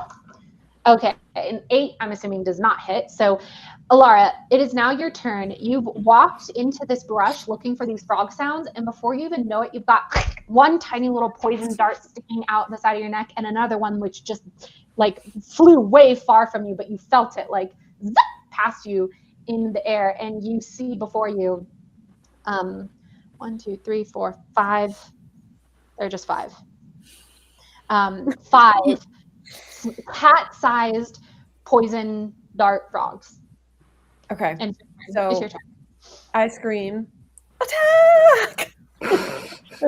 Okay. To wake them up, and then Okay. I just knee-jerk reaction. I kick the closest frog close to me, trying to.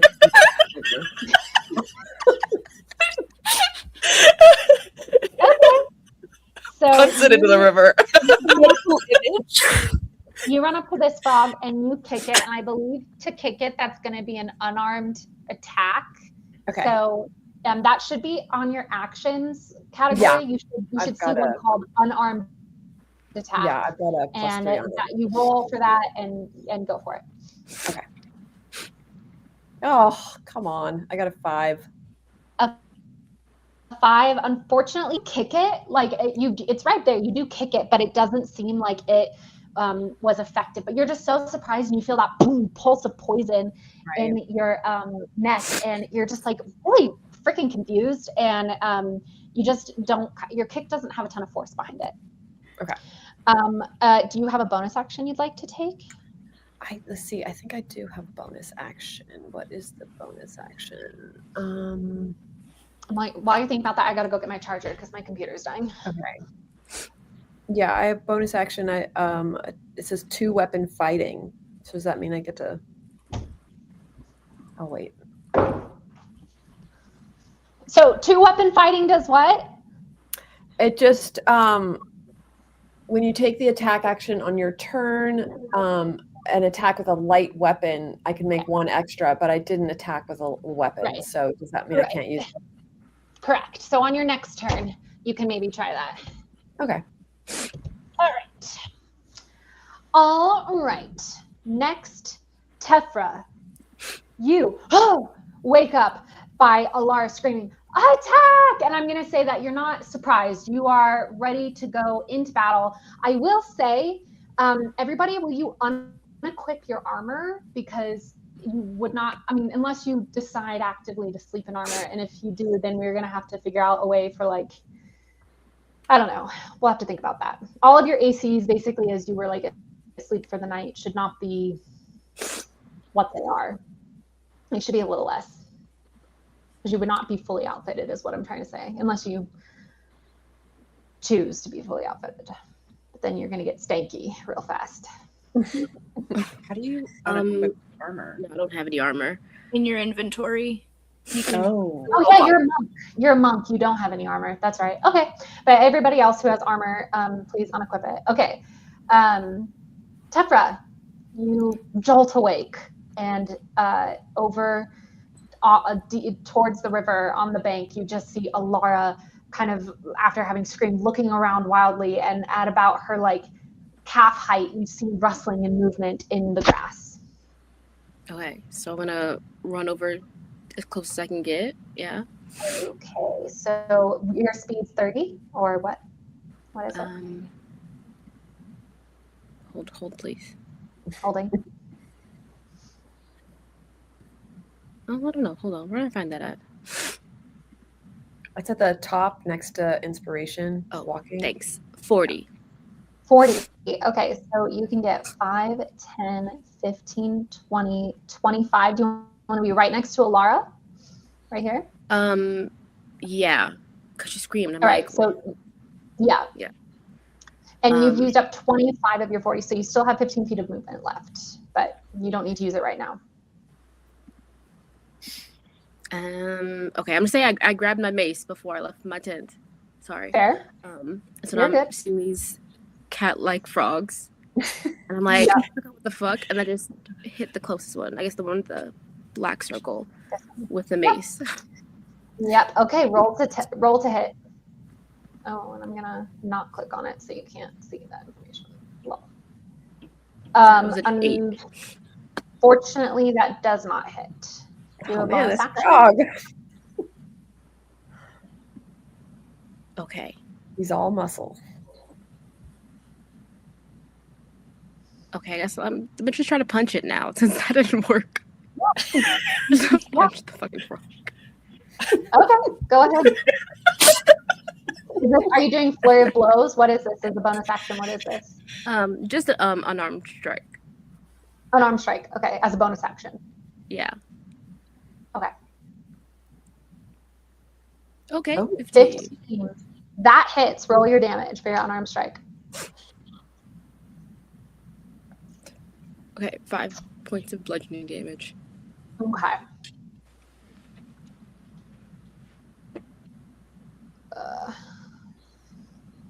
All right. Nice. Do you want to move at all? You have still 15 minutes. 15 minutes. You have 15 feet left of movement. You have 15 minutes? No, I'm gonna stay by Alara. All right. You are staying by Alara. It is now another Grung's turn. It's several Grung's turn, in fact. The rest of the Grungs, in fact, all are gonna 5, 10, 15, but he's gonna stay just far away enough that he's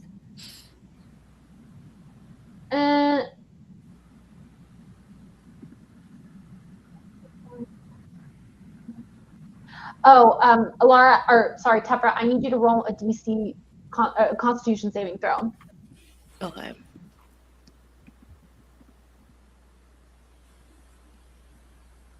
Oh, nice. 23. Mm-hmm. Okay, as you make that connection, as you hit that strike, that punch, your whole hand burns with the feeling of like the poisonous skin of the frog. Now you're able, with your like ability, your monk ability, you're able to shake it off, but that you do think, oh, I got to keep that in mind, that touching these could become, I might not be so lucky next time, kind of. Okay. All right, now this grung is gonna come up and it is gonna take its tiny little dagger, and it's gonna try and stab you, Tefra. And does a 15 hit? I don't think it does. I think you said AC was 17 for you, Tefra? Yeah, does not. All hit. right. So this grung, we're going to really quickly give it blue. That doesn't hit. This one's going to come up and do the same thing. And that is a 14, so that won't hit either. And this grung is going to kind of hop out into the water and make a ranged weapon attack, another dart at Alara. And that is going to be a 21 to hit. Oh, dang. And make me another Constitution saving throw, Alara, please. Okay. 13. A 13. Okay, this one pierces you, and you get 6 damage from the piercing, but the poison on this one does not seem as intense as the last one, and it does not have any, does not affect you. All right. So that's all of our grungs. All right, Val, it's your turn. You bolt awake at just a little bit, a few seconds after Tefra does, and from the sound of the fighting in the fray. And yeah, you look over and Tefra and Alara are standing in the grass, and Alara has little darts sticking out of both sides of her neck. And Tefra seems to be in hand-to-hand combat with something down in the grass. Okay, I'm gonna grab my daggers and my crossbow. Okay. And I'm gonna approach. How I have what 30 feet, so Yeah. I'm gonna try to get closer to the fray to see what's going on. All right. Are you going to leave Mac behind with you? Mac, I think. Yeah. I'm going to tell Mac to stay. 5, 10, 15, 20, 25. That 25 gets you here. You could, with a 30, you could get here. You could get here. You could get here. From there, can I see the grungs? The two grungs. Can I see them? You can see the grungs. Yeah. Okay, let me think about what I want to do. Okay, I am going to I'm going to load my crossbow and attack Blue Grung there. The Blue Grung? Yeah, that one. All right, roll to attack. 11.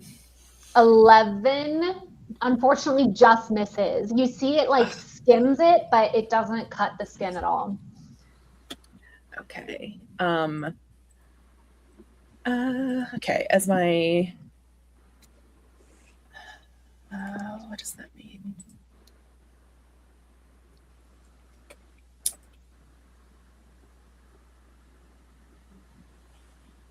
Oh, hold on. Let's see.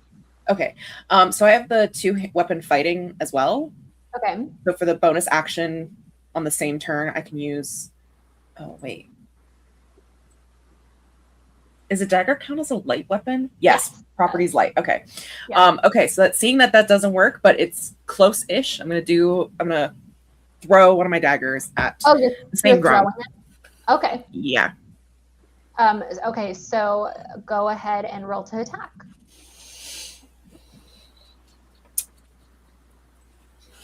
18. 18 hits. Go ahead and roll damage. You ding, ding, ding, ding, and it impales itself into the grung's scrawny little shoulder. 4. 4 damage. Okay. Say that's 4. damage. All right. Next is Micah. Same to you, my dear. You wake up in a jolt and notice the fighting going on and not quite sure what's happening, but something's wrong. Okay, so Micah is gonna see the three of them kind of clumped up and is gonna like go towards the water more. Okay. And when I see that we've got these things both on the ground and in the water, I'm gonna wild shape into a giant crab. Oh. Okay. Let me add that in. Companions. Do we have giant crab in here? It should Giant be there. lizard, giant crab. There it is. All right, Micah. Goodbye, Micah. Hello, giant crab. And Okay. yeah, I'm just gonna get up close with it. I can't attack because I just used my action, Okay. but I can at least get over there. Okay. You are within range of this grung, and this grung. Yeah, that's fine. Okay. All right. All right. So that is Micah's turn. Micah is wild shaped and kind of scatters across the sand and the muck of the riverbank. And it's next up is this first grung that is in combat with Alara. It's gonna go for its own little dagger hit against Alara. 13 plus 4. Does a 17 hit Alara? Yes. All right. That is And going Laura to. does. It what? It what? I said, and Laura does from frogs. Oh, no. All right. You take 5 damage, and I need you to roll another one of those Constitution saving throws. Okay. 14. A 14. Again, you just take that 5 damage, and the poison does not seem to affect you on this dart, or not on this dagger. It actually stabbed you this time, kind of like, it didn't even stab you. It sliced you along the front of your shin. All right. Then it is this grung's turn. And wait, I've messed up my grungs. No. I think the red one was second. Red was second? Okay. Then I need to rename it Grung D. I need to rename this Grung D. D. Cool. And this guy is going to shoot at Tefra. Assuming a 7 does not hit Tefra, so he fails, and he's going to move. He's going to... Oh, but they're small, so he can move through people's spaces. So he's going to 1, 2, 3, 4. Yep, that's fine. That's 20. And they can go 25. Yeah, so he's good. And that is... Oh, wait.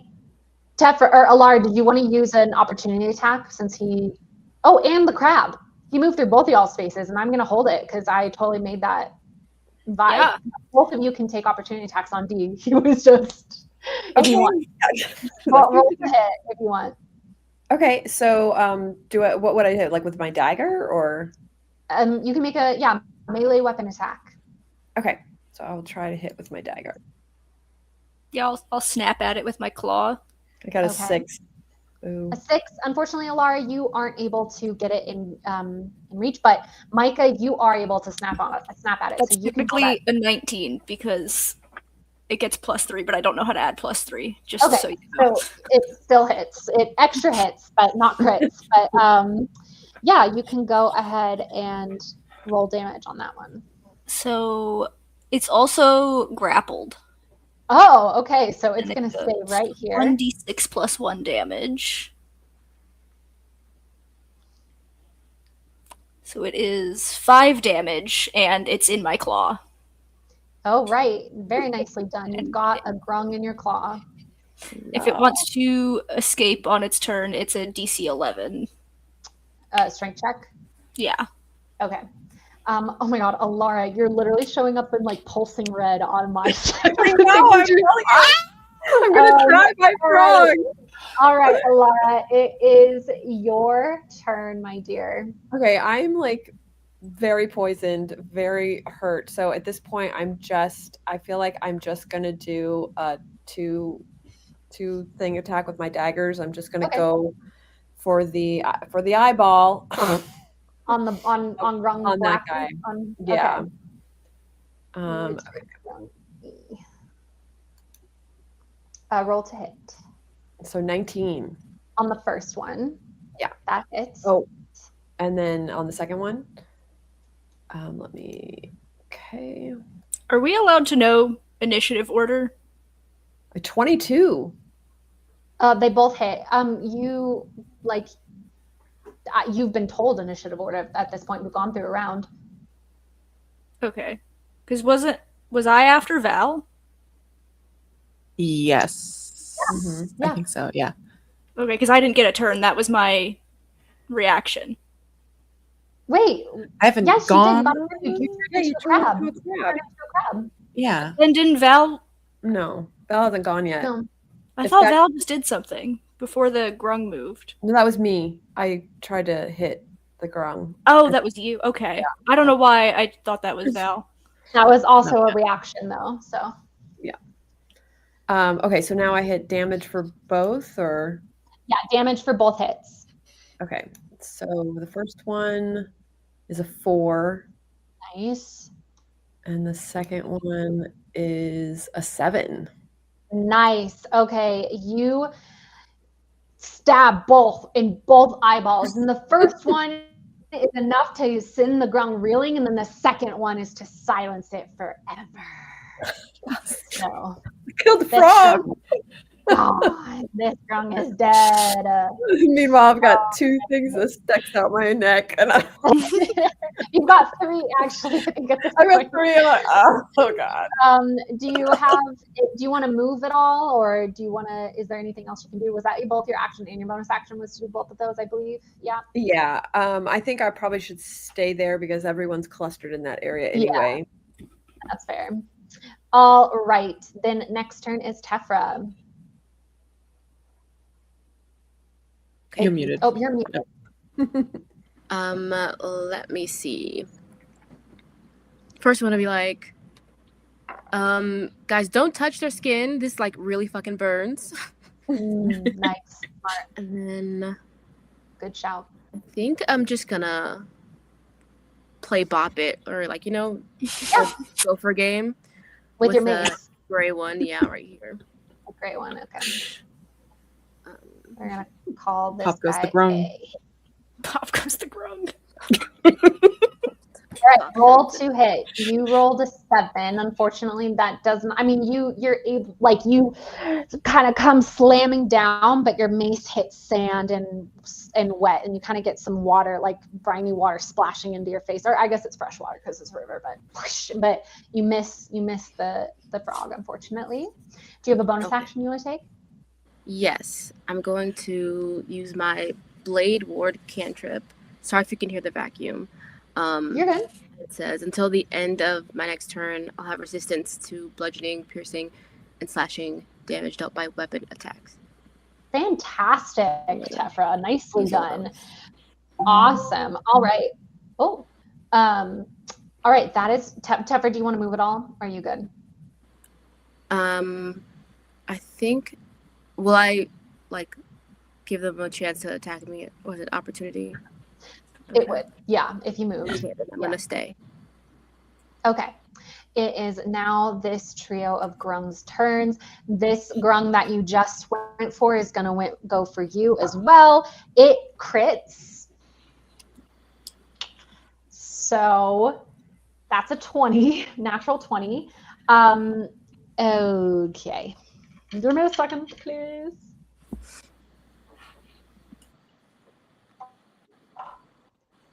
Okay, it's going to do 4 in piercing, and then you need to make a Constitution saving throw. Okay.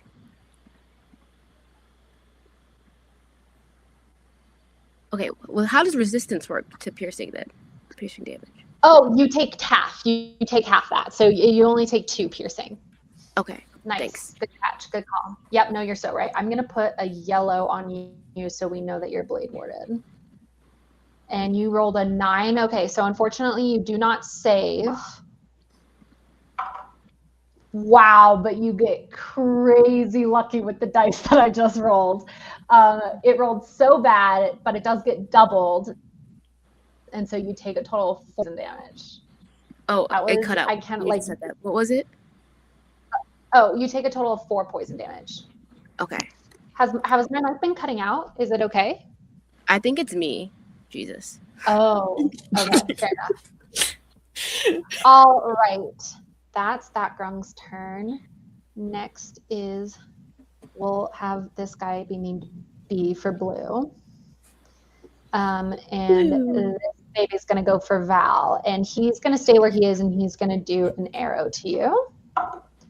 And I'm assuming a 9 does not hit. Does not. So it's going to stay where it is. And then this Grung, this final one up here,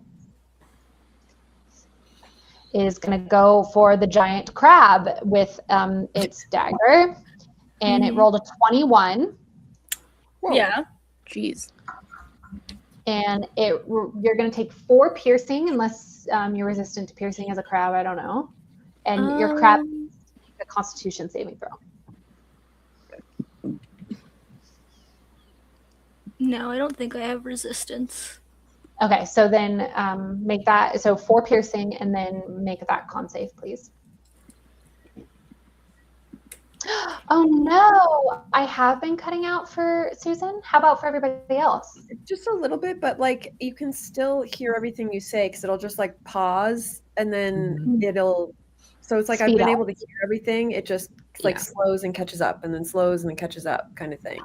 So nothing you've said has been missed. It's just So what am I rolling? A con save. Con save. And this does not get a bonus. It's just a d20 for the crab. 16. A 16, so you save. So it's just the 4 piercing. Got it. All right. Next is Val's turn. All right. I'm gonna recock up my crossbow and shoot at that blue guy again. Okay. Go for it. Oh, Jesus. 9. 9 unfortunately does not hit. Okay, well, I'm gonna use my 2-handed attack as my bonus action, and I'm gonna step forward and try to stab it with my other dagger. All right, make your attack to stab. You stab. 16. That hits. Go ahead and roll damage.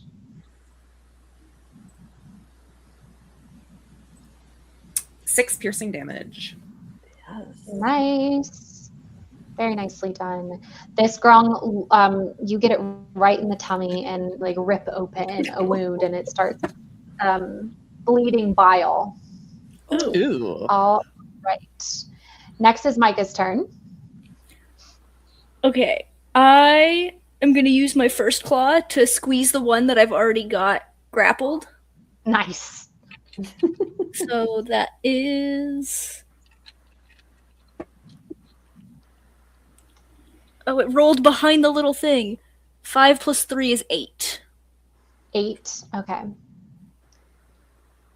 8 damage? No, I think... Well, do I... It doesn't say anything about damage already... Like, I just did it as a weapon attack. I don't know if it already being grappled does anything. What, like, can you read the action to me? It says, plus 3 to hit, reach 5 feet, 1 target, hit is 1d6 plus 1, bludgeoning damage, target is grappled, DC 11, the crab has 2 claws. But it doesn't say anything about, like squeezing as an action. That's all it says. Okay, I'm gonna say that...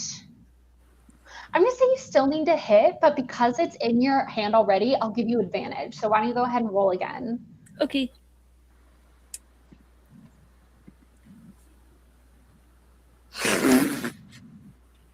17. Oh, why is Rachel laughing?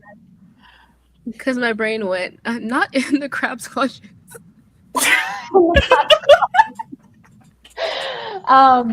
Okay. A 17 to hit, that hits. So go ahead and roll the damage. Okay. So it is 1d6 plus 1. Where's the d6? 7 damage. Nicely done. And you have D in your hands. So you quit.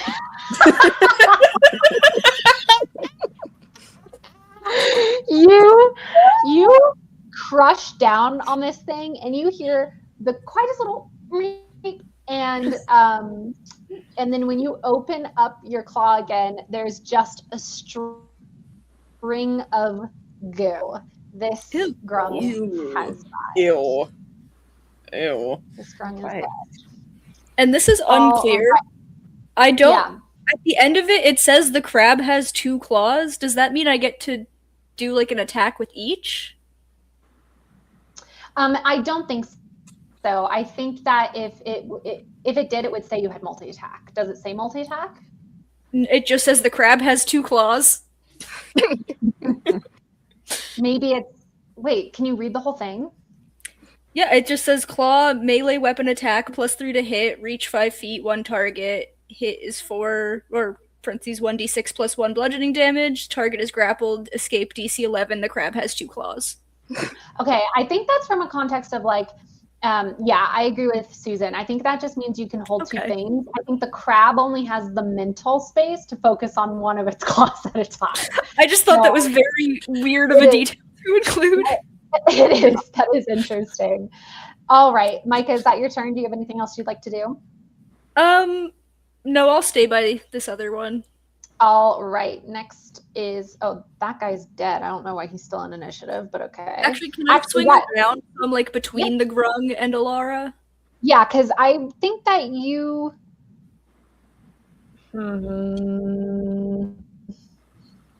I think you would get, you mean just like this? Or yeah, I don't want to leave the range of that one, but I want to like be a little further down. Totally.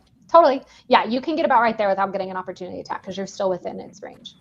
Got it. All right. You guys have killed the 2 grungs that were in the initiative order between Micah and Alara. So Alara, it is now your turn. And the 2 grungs that were kind of your biggest antagonists so far have both been taken out.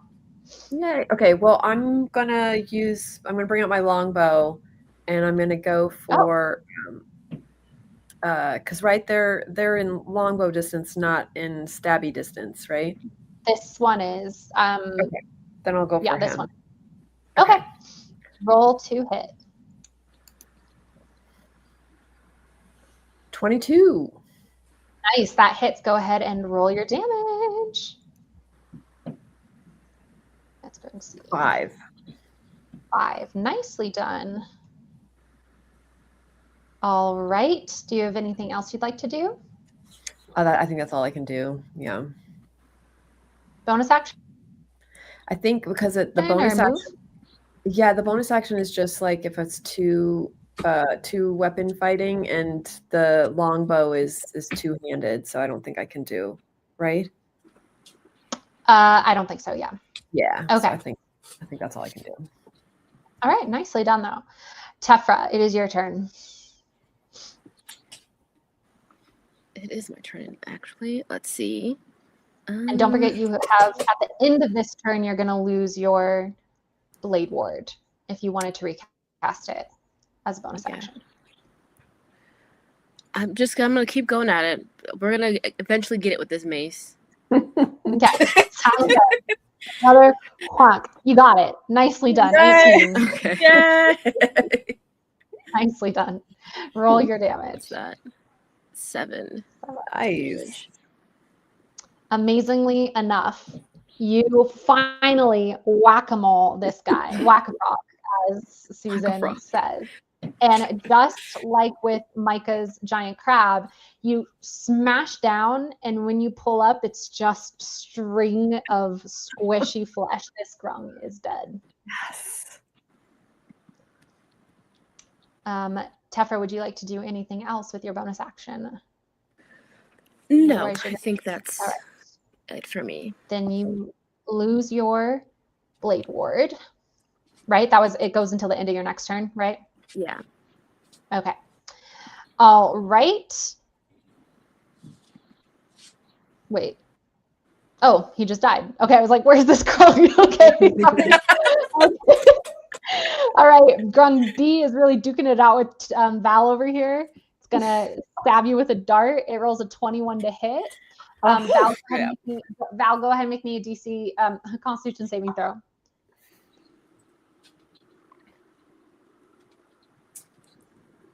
Dirty 20. Nice. So you take a total of 5 piercing, and you're able to brush off that pulse of poison with no problem. Jesus. And the next Grung over here is gonna hop into the canoe.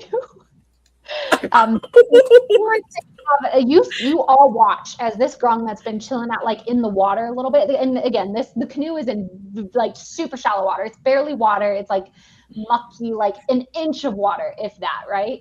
And you watch as this Grung from that inch of water jumps basically 15 feet high from a standstill, 15 feet high in the air. As it's falling, does a little arrow shot to Alara and lands into the canoe and is trying to like be out of sight. And so we're gonna say that this Grung for right now is hidden. Do I get an attack of opportunity as it goes above me? Oh, Snatch it out of the air. Sure. But it's gonna get its attack off. Alara, 21 hits. Okay.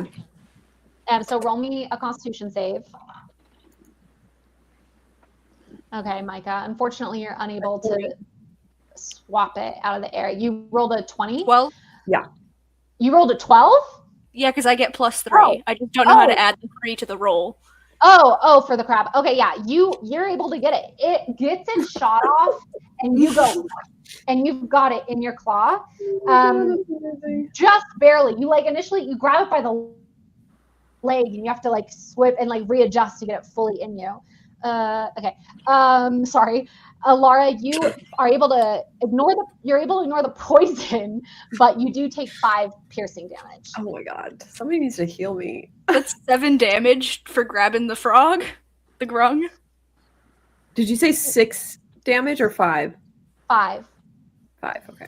And once again, it basically turns to slime in your hands, and this Grung is dead. Oh my god, thank god. Man, that was gonna be so cool. It was also cool to grab it out of the air. I'm dying. That's true. All right, it is. That Grung is dead. It's Val's turn. Val. All right, I got the final Grung. I got my one dagger and my dagger in my hand. Go for it, Queen. 10. That does not hit, unfortunately. You kind of go for it, and it just kind of slices off to the side. Then I'm gonna dance back and pull out my crossbow again. It's gonna get an attack of opportunity on you. Is that okay? Well, hold on. Okay. If you dance back. Did you throw it or stab it? I mean, can you stab him again? Well, I don't have another dagger, and I don't think I can use the same dagger for two-handed attack, right? No, or can I? You cannot. Okay, no, you can't. It's like a kind of thing. Yeah, that makes sense. Oh, okay. Does the crossbow have any disadvantage if it's like that close to him doing that? Yeah, it has disadvantage, but you can still fire it. Okay, then I'm not going to dance back. I'm just going to try to do a cool. I missed with my one hand, and my other hand I'm trying to crossbow. Take it. So go ahead and roll that hit at disadvantage. Okay.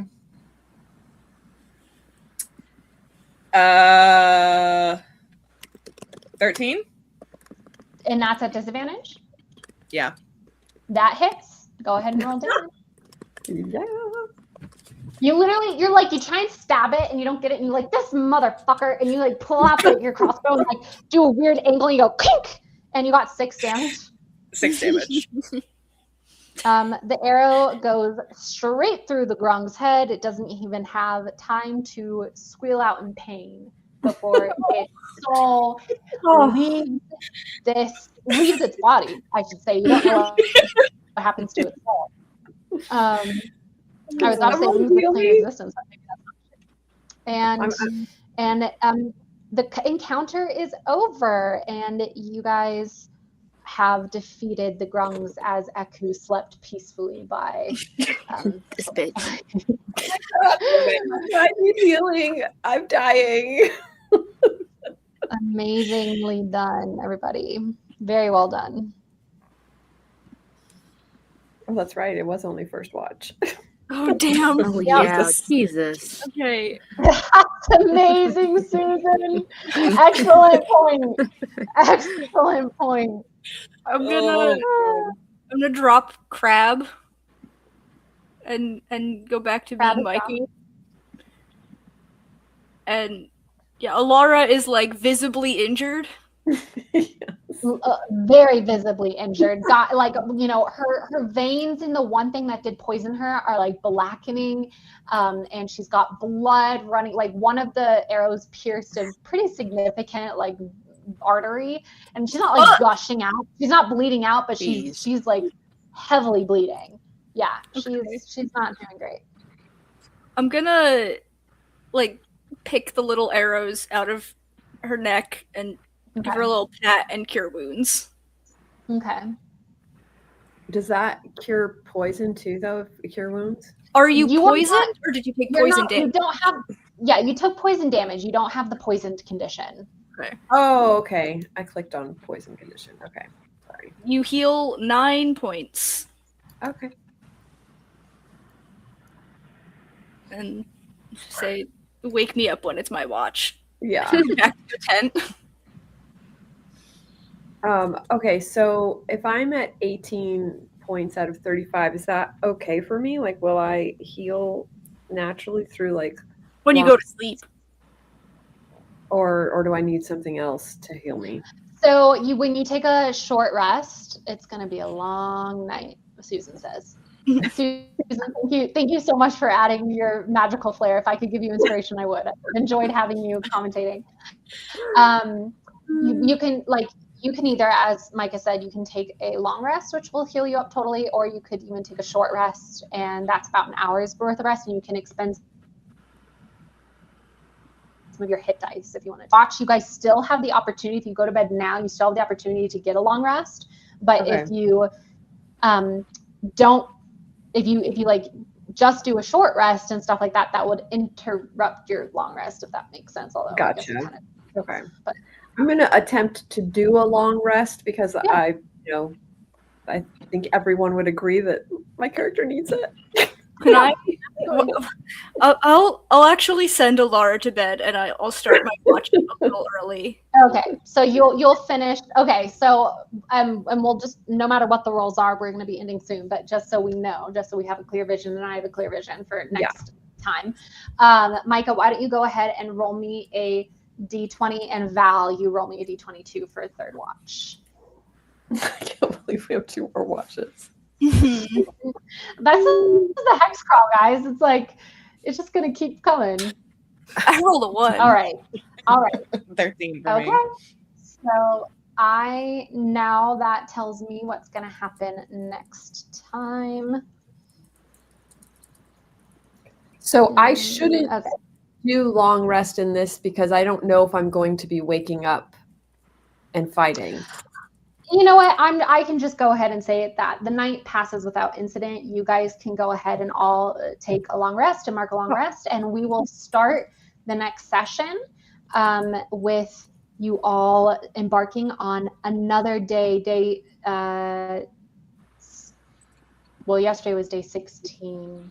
The day you guys just completed was day 16, because day 15 was the day important iron 0. So you guys will be waking up on day 17 of your adventure. It's been a long 17 days. And you know Syndra had roughly 90 days before the curse took her. So That's always something to be keeping in mind. All right, let me go ahead. Very well done, everybody. Why is my mouse freaking out? Is my mouse about to die? Don't love that. What's happening? Uh-oh. This is why it's good that Katie Ann didn't have access to the thing, because if I scroll for some reason. Okay, let's get a different mouse out. Is this mouse connected? Oh, let's turn it on. How about that? Hello? Oh my gosh, you guys. There we go. Okay. Oh, woof. We're back in the tavern. Pardon. Everybody, give yourself a round of applause for surviving another episode of Tomb of Annihilation. And thank you to our audience of everybody watching.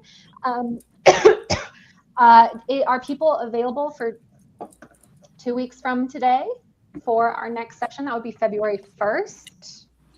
Oh, please. Yeah. It should be. Yes. All right. Then mark your calendars for February 1st. Page Tavern. I'll put it in. Yep. All right. And for anybody watching, hope to see us back on February 1st. And for everybody gets 300 XP just for showing up, but you also get across all of you, a decent amount. Oh, wait, no, that's the elites. Oh, not so decent, actually. You all get 1, 2, 3, 4. You get 75 XP for the grungs. So go ahead. Oh, and you know what? Let's just give you an extra 25 for, the quippers. So everybody gets 400 XP for today. So you guys can go ahead. Can you update your sheets, or do I have to do that? I forget if I have to. No, we can. I can do it. Okay. And I'm assuming you guys are still at level 4? Is that where you are? Just barely. Yeah. We need a little over 250 to hit the next level. Okay, so theoretically, you guys are going to be leveling up next time, which actually, not even theoretically, with the 300 that you get just for showing up participation. I messed up, so I need to go. I hit it twice by accident. So how do I get rid of XP? You can do it in the same spot where you just click. Oh, remove XP. Okay, gotcha. Perfect. Awesome. I was like, I'm a level 6, guys. Sorry. Okay. All right, everybody. Well, we will be back in 2 weeks. Thank you so much for being here today. And even though we did several different locations, I'm going to go with this one as the outro because I'm not sure when we're going to get to use it again. And our jungle outro is probably going to be the most used one. So bye, everybody. Thank you for joining us for Blank Page Tavern. See you.